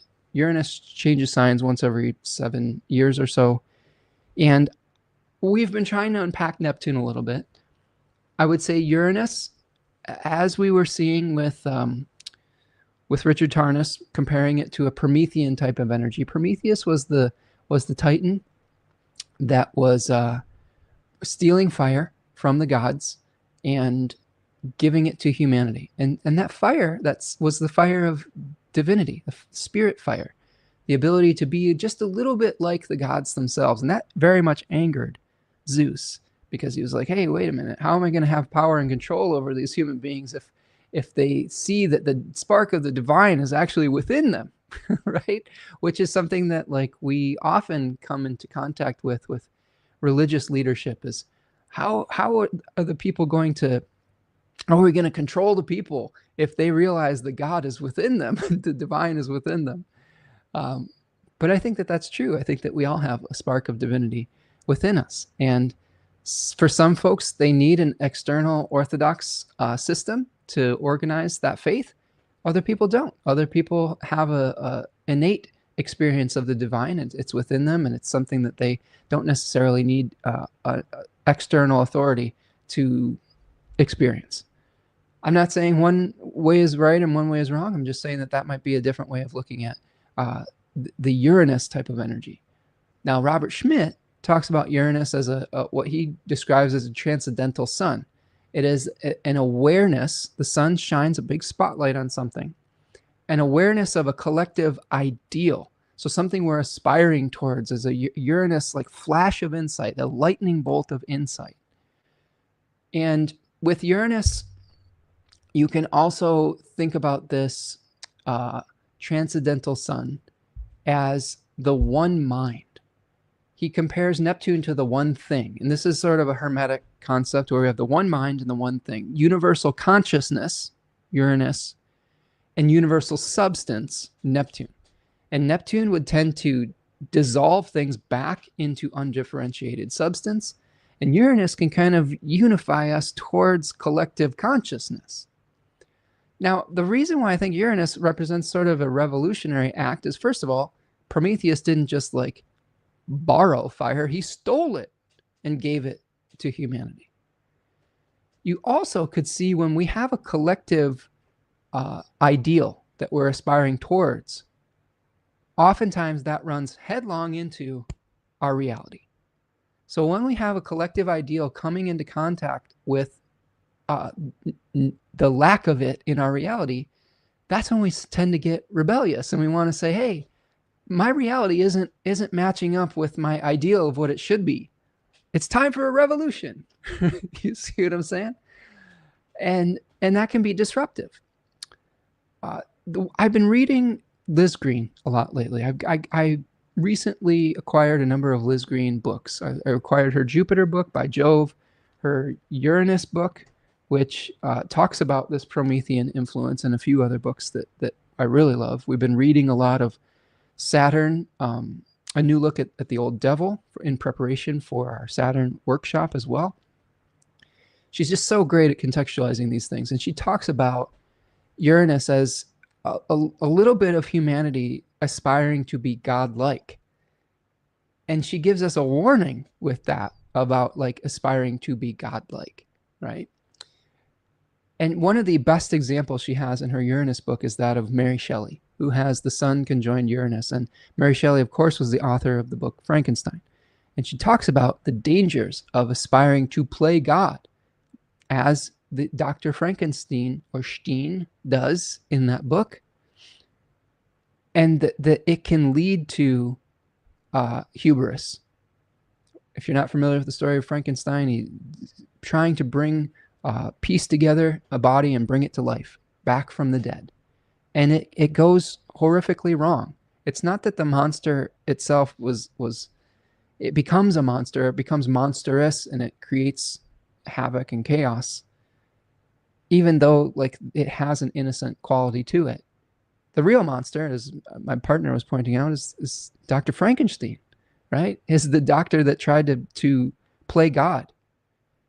So I think that this could be someplace with Uranus moving into a new sign of where we may aspire to play God as human beings. And nowhere else is this more apparent as with Uranus and Gemini in our communications. Think about how artificial intelligence we've been talking about here, how we should tread lightly with AI. It is developing at a pace that is insanely fast. And I think with Uranus moving into Gemini, it is going to accelerate exponentially. And that can be a real shock to our system because it then throws our reality into question. And Gemini, as a sign of Mercury, loves to cast doubt and to ask questions. We could also see breakthroughs in communication. You know, the ability to communicate with other forms of life. I was thinking about this the other day about the AI's ability to help us understand the language of other creatures in nature that are non-human. Like, for example, whale speech. They've been feeding whale speech into AI algorithms, and they're like, this is a really organized and complex language. And we're pretty close to be able to start interpreting the language of whales, the language of cats, the language of trees. Yes, trees communicate with one another. And how is that going to change our perspective and our place within the cosmos when we can literally have these conversations with these other forms of life? And how is that going to change our view of humanity, right? I will say this, like, one of the things that I think Uranus shows us is just because we can doesn't mean that we should. And with Uranus moving into Gemini, like, just because we can create these very advanced technological breakthroughs with AI doesn't necessarily mean that we should. And humanity never really asks if we should before we do it. People have too much at stake with ego, pride, hubris, desire for profit to ever slow down and say, is this really what we should be doing? And I think that you, as a student of astrology, if you're here today, you're a student of astrology, utilize that knowledge to ask yourself a question. Is this what I should be doing? Is this really beneficial? You know, if we'd asked a lot of these questions before we just like launched them to the point of no return, we might have a very different society. Think about the internet, for example. The internet is a wonderful, beautiful thing on some level, and it's a Frankenstein-like monster on another. And it has created so many changes through algorithms that we're experiencing. It literally has the ability to shape our perception of our realities based on what it shows us.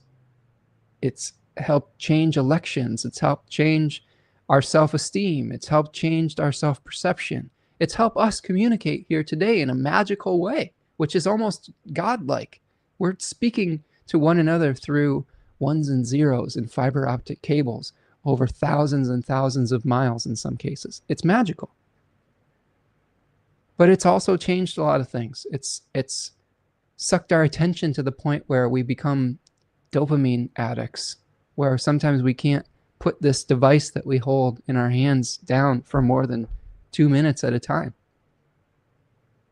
It's changed the way that we are see our own humanity in relationship to the rest of the world. And I think that when we see Uranus changing signs again, we have a similar type of lightning bolt of awareness coming, especially in communication, in exchanges. Remember, because Gemini is a Mercury-ruled sign, Mercury being the merchant god that is the god of liminal spaces, moving in between worlds, able to transgress boundaries and barriers. I'd be very careful of all your like passwords and things with Uranus and Gemini. There's a computer doomsday point that people are describing where AI technology gets to the point where it can break password technology to the point where none of your passwords actually make any difference anymore on the internet. And that leaves people pretty vulnerable with their data and things of that nature. This is something that computer people have been dreading for quite some time. We might see something like that during Uranus and Gemini. So how do we navigate all that? One day at a time.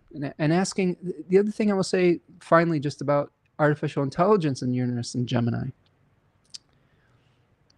Artificial intelligence takes up a lot of resources. It takes up a lot of water to cool down the data centers that create all of the computing power necessary to do so. One Google search that's AI assisted, or one internet search that's AI assisted, takes up at least 10 times more power and energy and resources than a normal one. And we almost don't have a choice sometimes. It's been so integrated into our internet consciousness already. Like, for example, on new Apple phones, it's just integrated and a part of it. It's almost like you don't even have a choice to use it anymore. And sometimes that's the way technology goes. I do think we always have a choice, but sometimes we have to swim upstream and go against the grain to not use a technology. And sometimes that's not a bad thing. Sometimes that we think about the term Luddite.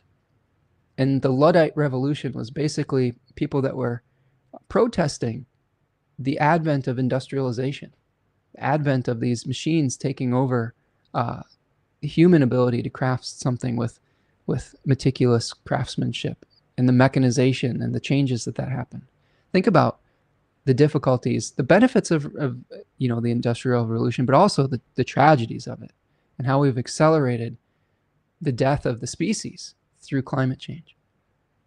So instead of thinking about the ramifications of a new thing, technology, after you've already gone past the point of no return and integrated into your life, how can you start thinking about it before it's integrated into your life? And so that you can maintain your sovereignty when it comes to the choice of whether it becomes a feature or not. And I think that's a good meditation for Uranus moving into Gemini. Now, as far as collectively, we do know that Uranus is in Gemini in the United States solar chart or natal chart, and that we have seen some pretty intense conflicts come up. Uranus is in the 7th house, so sometimes we have conflicts with enemies around that period of time, quote unquote enemies, 7th house. But we have great advancements in technology, and one of the last times I believe that Uranus was in Gemini, we had a split of centralized city centers into different tributaries like the suburbs. No, there's a spirit in Gemini 1. I'll show it to you. It's called Tethys, and it's the goddess of rivers, and it's splitting off all of the energy of the one centralized ocean into many different little rivulets or streams of consciousness, whatever it is. So I do think decentralization is going to be a part of that, but an explosion of potential distractions as well. So how do we stay centered? How do we stay, I don't know if we need to stay centralized, but how do we stay grounded when the noise comes into a fever pitch? And how do we discern fact from fiction when the technology is so good that it's easy to be fooled in our communications, right? In our news sources, whatever it is, while still maintaining faith in the ability to have a shared reality, so that every single communication we receive isn't fodder for suspicion.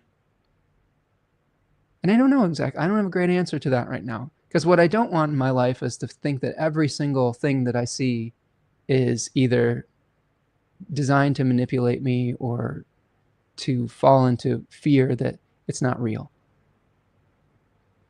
And that's part of the danger of this technology.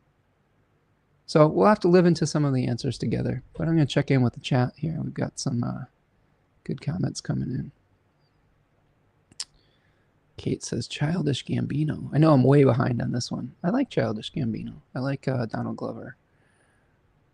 Yeah, this is America, he says. Javiera says, or she has Cancer and Virgo placements. for my partner. I can't remember what that was in reference to, but she does have Jupiter in Cancer and Saturn in Virgo, if you were wondering. Javier says, I see, inner divinity. That sounds like me already. Good. I didn't have a lot of funds. Any recommendations on a Liz Green book to start with, or should I let energy guide me? Javier, yes, I do have a recommendation. I think my favorite Liz Green book is The Astrology of Fate. I have learned a ton about the mythology associated with the signs and the planets through that book, The Astrology of Fate. That's a great starting place. And then she has all sorts of other books on the individual planets, etc. But yeah, that would be my recommendation to start with. It is a little bit of an older book. I believe it was published in 1984. But the myths and the mythopoetic understanding of the signs is just blew my mind when I read that book. Javier says Frankenstein is such an interesting correlation. Yeah, and that's coming from her Uranus book. So that's a newer one. That's a newer one that she wrote fairly recently. K. Wow says, making me think a little bit of the asteroid Nemesis. Interesting. Nemesis is a goddess that is the restorer of right proportion, increasing that which is lacking and decreasing that which is excessive. Javier says, oh, good. Sounds like Avatar. Then they hunt them all. Oh, no. Oh, God. It says not, oh, good. Like, yeah, Avatar was a, man, powerful movie when I saw it. But you know what it reminded me of? It reminded me of Dances with Wolves, but in space. And Dances with Wolves was one of my favorite movies as a child. It came out when I was like 10, 9 or 10. And even at that young age, it had a profound effect on my worldview, my sense of identity, or even just the confusion around it. It really had a powerful effect, especially when you see indigenous cultures being abused and I don't know, the whole like fantasy of someone who grows up in a colonized environment, returning to a more indigenous type of worldview and more ensouled worldview is very seductive. And something that I was like, oh boy, that's it. Like it set off a whole series of kind of decisions in my life as far as pursuit of different educations. I was always a kid that was very enamored with survival novels, like Gary Paulson's Hatchet or Wild Timothy or My Side of the Mountain. It was like a fantasy of mine to just get lost out in the woods and just to be able to build my own shelter and leave society completely behind that I just didn't agree with, you know. Even at a young age, I was like, this is messed up. You know, I think I need to go off into the woods and go off grid. So yeah, definitely some interesting, I don't know, fantasies. But I will say this, some of it is just fantasy. I actually tried to go buy some property and go off grid a couple years ago, and we ended up in a situation where the property we were purchasing was contaminated with paint thinner from like 2,500 gallons of paint thinner had been dumped upstream of the water table of the 5-acre property we were trying to purchase, and we had to pull out of the purchase.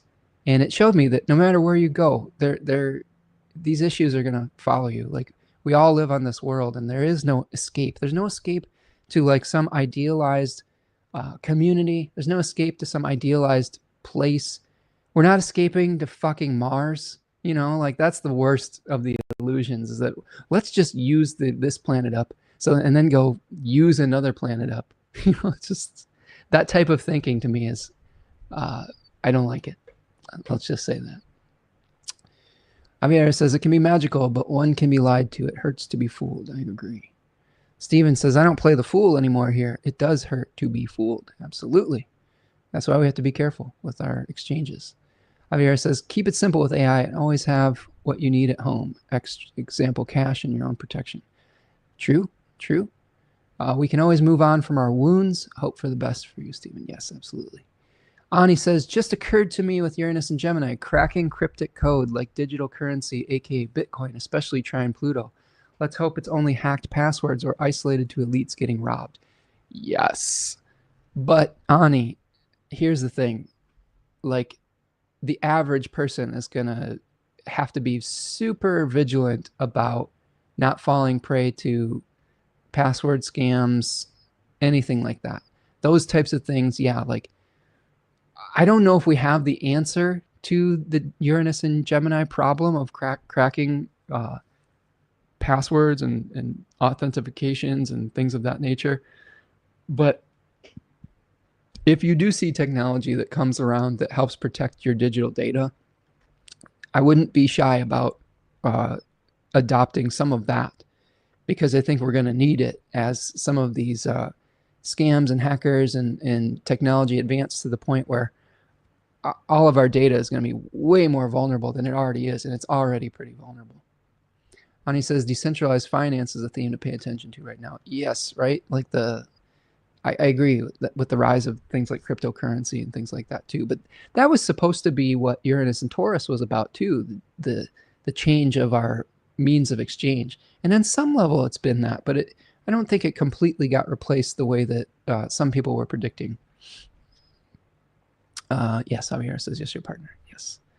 Javier says, I'm a Capricorn rising. I love a good old book. Me too. I love books. And that's the other thing. I have a extensive library because I don't necessarily trust digital services to allow me to keep the information without charging me an arm and a leg via a subscription at some point. So I'm a big fan of having books that are in physical form. Ani says, doesn't Saturn rule the lot of Nemesis? I think that the lot of Nemesis is a Saturnian lot, if I'm not mistaken, and in the calculation. So yes, Saturn was said to be a planet of Nemesis. And you can think about that too, just a little piggyback. Saturn joys in the 12th house. And I tend to take that Nemesis quality of Saturn being a planet of Nemesis as planets in the 12th house going through that rebalancing kind of experience, because Saturn exalts in Libra, decreasing that which is excessive and increasing that which is lacking.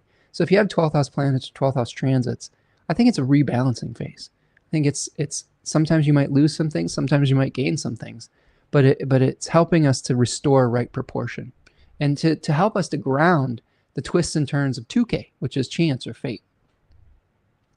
Javier says, Dances with Wolves is great. Yes. Oh, man, that movie.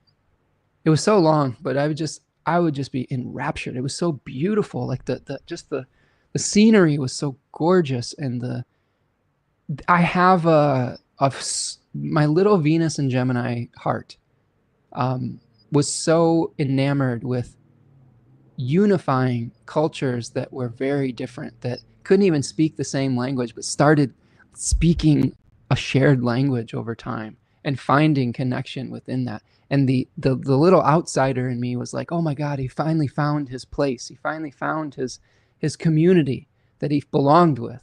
And that was very attractive as well. So really great movie if you haven't seen it. But yeah, Avatar is kind of a version of that in space. Kate says, Uranus entering Gemini is like a lightning strike into the core of a symbolic nervous system. Ugh. Haven't we had enough lightning strikes to our nervous systems lately, Kate? Apocalypto also, Javier says.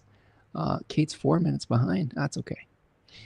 D says, that's not mentioning the speed up in quantum computers as well. They have advanced this year. I think, D, that is what I was referring to as the breaking point, is when quantum computing gets to a certain point. I believe they kind of, I don't remember what the term is, but there's like a quantum D-Day or a quantum apocalypse where the quantum computer will get so advanced that it'll be able to break through password protections on our data. And that's what people in IT are really fearing on some level. So yeah, that is probably that, whatever that experience is probably going to happen around Uranus and Gemini. Yeah, D says, yeah, when it meets AI. Yep, I believe it. I believe it. And that's why we should ask if we should do these things before we just do it, right? Kate says, I believe there will be a data revolution. Yes, I think that is also true. Maybe a revolution in the way we get our information, because right now, the way we get our information is so skewed through all of these different delivery systems. Steven says, I just ordered a horror book by Frowley. Should get here today. Oh, I like John Frowley's horror stuff. Good stuff there, Steven. Laura says, me too, Spencer. The Journey of Natigan too. Yeah, okay. I'll have to check that out. I don't know if I've seen that one, but I love a good story of an exile finding a new community. That is something I really resonate with. All right. Okay, so let's go back and see. We have one more thing to unpack here before we kind of wrap for the day, and I start to go more on my summer solstice vacation. But we do have the full moon in Capricorn, right? So let's see what this is building towards. So we've got the new moon on the inner ring and the full moon of this phase on the outer ring. And I will do another live stream for the full moon in Capricorn at the end of the month. Next week, I'm going to be taking off, so I won't see you for 2 weeks, but the next one that we do, we'll do full moon in Capricorn too. But just a little preview of that. First of all, Uranus and Venus in Gemini. So that alone is a big shift. Life will look somewhat different with those two planets in Gemini. We will have Jupiter starting to separate from the Sun starting to separate from Jupiter, to the point where we're getting closer to Jupiter emerging from under the beams. So that's where some of the changes that we're implementing can start to become visible. The moon in Capricorn too is one related to the Three of Pentacles, which talks about building ornate structures. The moon is in its exile there. So while we have everything we need at the new moon in Cancer materially, we may have some challenges materially with the full moon in Capricorn, because it's a place where the moon has less of the type of resources it normally would desire. So we may have to tighten the belt a little bit. We may have to be careful about how ambitious our projects are as well. One of the warnings of the Capricorn 2 decan is you can't build a material structure to the divine, like the Tower of Babel type of story. So yes, we can build ornate structures, but we have to be realistic about what we're trying to do. And we can't necessarily achieve a spiritual goal through material means. All right. So let's finish off today with an I-Ching and a hexagram. Stephen says, happy early birthday to you, Spencer. Thank you, Stephen. Appreciate that. I'm going to, my birthday is on July 7th. So I'll be celebrating a birthday with the ingress of Uranus into Gemini, into my 11th house. So we'll see what that brings. It should be fun. But I think we'll have one more live stream. I think I'm going to be live streaming on the 4th of July. So if you all want to come celebrate my birthday on the 4th of July, I'll be doing a live stream that day, and that'd be a great way to kind of celebrate not only the the birth of a nation, but the birth of your friendly local astrologer. Yes. Hope you and your partner enjoy. Much love. Thank you, Javier. I appreciate you being here today. Appreciate all your contributions in the chat. Thank you for the birthday wishes, D. All right.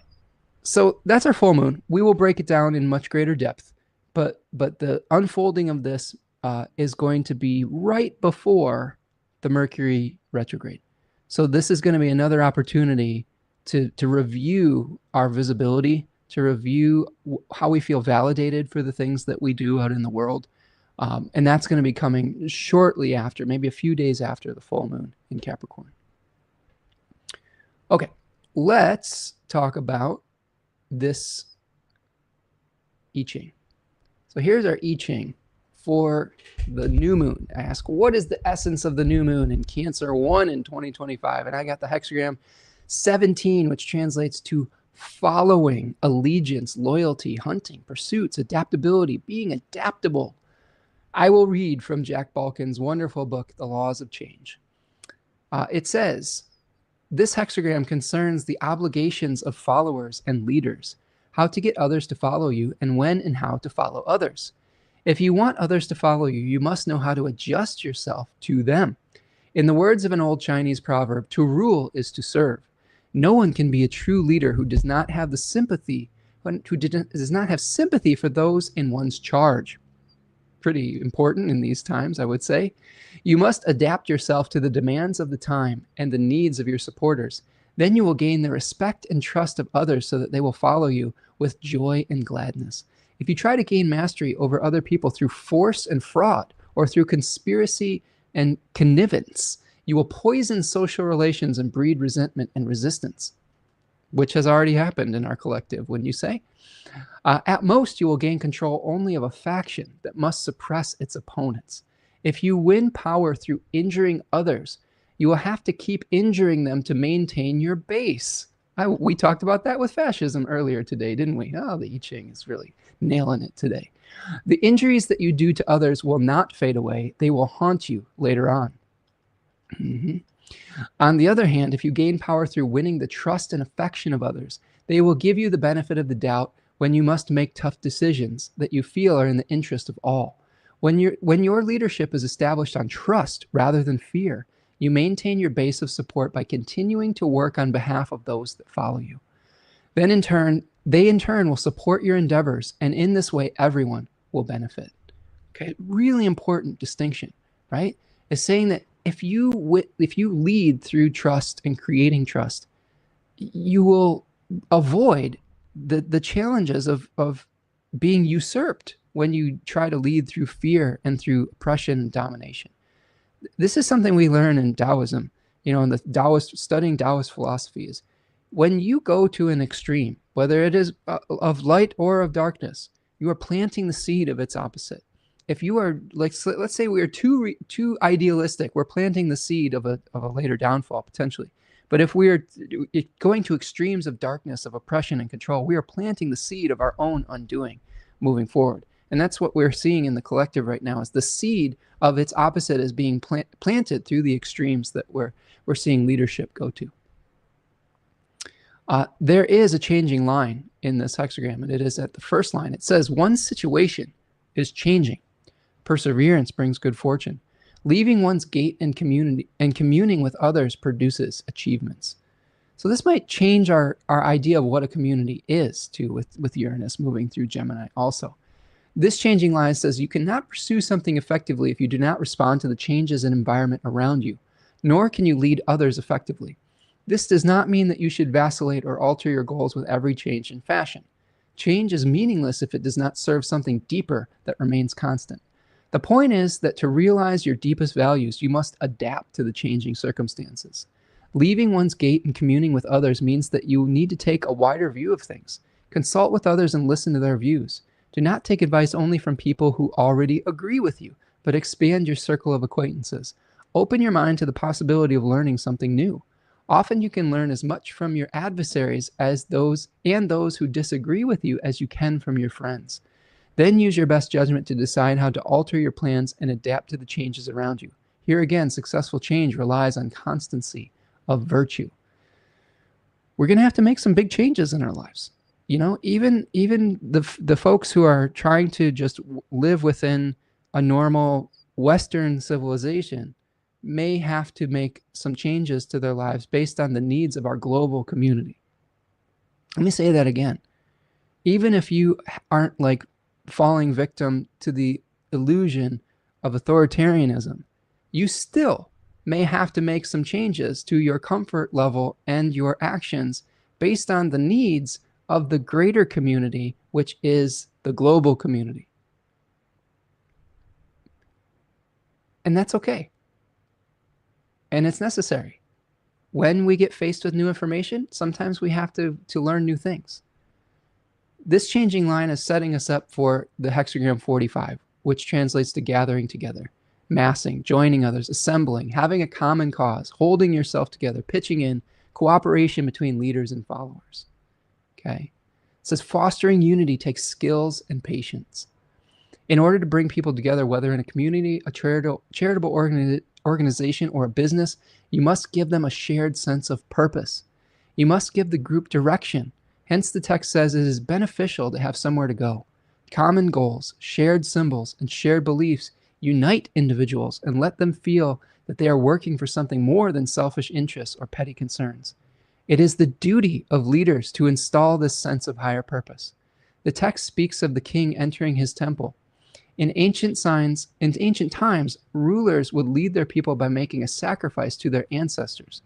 This sacrifice reminded people that they had common origins and that together they were keeping faith with something noble and valuable.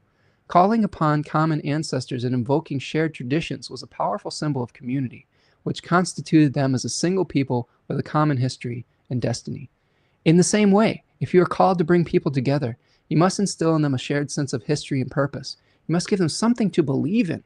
You must bring a greater offering, something that performs the same function as the offering made to ancestors that the ancient kings made. You must find a symbol that people can rally around and that expresses their joint commitment. You must create or invoke a common narrative through which people can connect themselves back to the past and ahead to the future. Thus, gathering together means much more than single assembling of individuals at a single place and time. It means gathering them together with those who have gone before and with those who will be part of the group in the future. In this way, the group's members can see themselves as a part of a continuing project or tradition. A shared sense of purpose, a difficult thing to find sometimes in a fractured society. And I think that when we have a shared sense of purpose, it should be something positive and meaningful. Our shared sense of purpose shouldn't be like, let's band together to oppress a more vulnerable group than ourselves, which is what we're seeing leadership do now. And to be able to do so, you have to have a great vision. You have to have a wider vision. You have to take into account the global needs, not just an individual's needs. Javier says, I appreciate that you are a loving community. Oh, friends, I appreciate you for being here and being a part of it and contributing to that loving community, Javier. Steven says, I will try to get away from a family gathering in Denver in order to tune in on the 4th of July. I appreciate that, Steven. Scarlett says, thank you so much for your wisdom. Appreciate you, Scarlett, for being here today. Javier says, flexibility is key. Now, yes, patience. I love it. Well, we've got one more offering for you today. And it is the animal that can help guide us through these times. And we got the chicken. So we've gotten the chicken maybe once or twice in the past. But this image I chose is one of a chicken who is on a nest with eggs underneath her. And it seems like it's a very poignant image for not only for a new moon, but for Jupiter Cazimi, where we're protecting something very vulnerable, but also valuable. We're nurturing through the ability to care for others and to protect something that's important to us. This is an animal that is associated with fertility. So I'm going to read you a little bit from Melissa Alvarez's Animal Frequency about the chicken. She says, chicken symbolizes fertility, nurturing, and communication. Hens cluck when they lay an egg and have specific sounds they use when caring for the young. Chickens are excellent communicators with more than 30 different calls, each with definitive meanings. Chickens mourn the loss of other chickens, even if it's a separation and not a death. They are adept at sensing danger and alarm the group of a threat. This means you're also able to sense when people are a threat to you, even if you have to scratch a little deeper to see their true intentions. When chicken appears, it means to look out for someone who may take advantage of your generous nature. Since you see the good in people, are very nurturing to others and often put them first, especially your family, you often don't see or even think about any type of manipulative or negative behavior until you're looking at the situation in hindsight. Chicken means to use your imagination and bring creativity to life in whatever form you prefer. Maybe you enjoy to crochet, knitting, or building birdhouses. Pick your medium and bring your ideas to fruition. Chicken is very intuitive, especially empathetic, and is closely connected to the earth. When earth energy accumulates within chicken, it can become nervous and ill-tempered and have unpredictable behavior. This means to find some way to balance your own energy and find an outlet for it so it doesn't build up and send you into an explosion of squawking. Chicken is a sign of a new birth. While this can be a physical birth of a child, it is often more indicative of a birth of a new business, partnership, or other venture. So chicken, I think, is a good one because this reminds us not only to nurture and protect the things that are important to us, but to pursue things that bring us joy. When we're gathering together to overcome oppression, authoritarianism, all the negative things that we see in our world right now, it's important to remember what you are fighting for and what will bring joy into the world, and stay connected to your joy even when things seem dire, because that will give you the strength and the inner fortitude to do the difficult things necessary to move forward and to push back when it's necessary. So stay connected to the things that bring you joy. Stay connected to your creativity. Stay connected to your fertility. Stay connected to your community. Take time out sometimes to enjoy your world and your experience within it. And then that'll make you such a much more powerful of a spirit or a force of change, because you will be connected with whatever good you have in your life that will be motivating the actions that you need to take when you see the opposite of it. So that is what I have for you today. Thank you so much for hanging out with me. Appreciate all of you. We just got some nice comments coming in. Kai says, thank you for your wisdom. I just caught the end, but every drop is worth it. I'll go back and rewatch. Thank you, Kai. Appreciate you.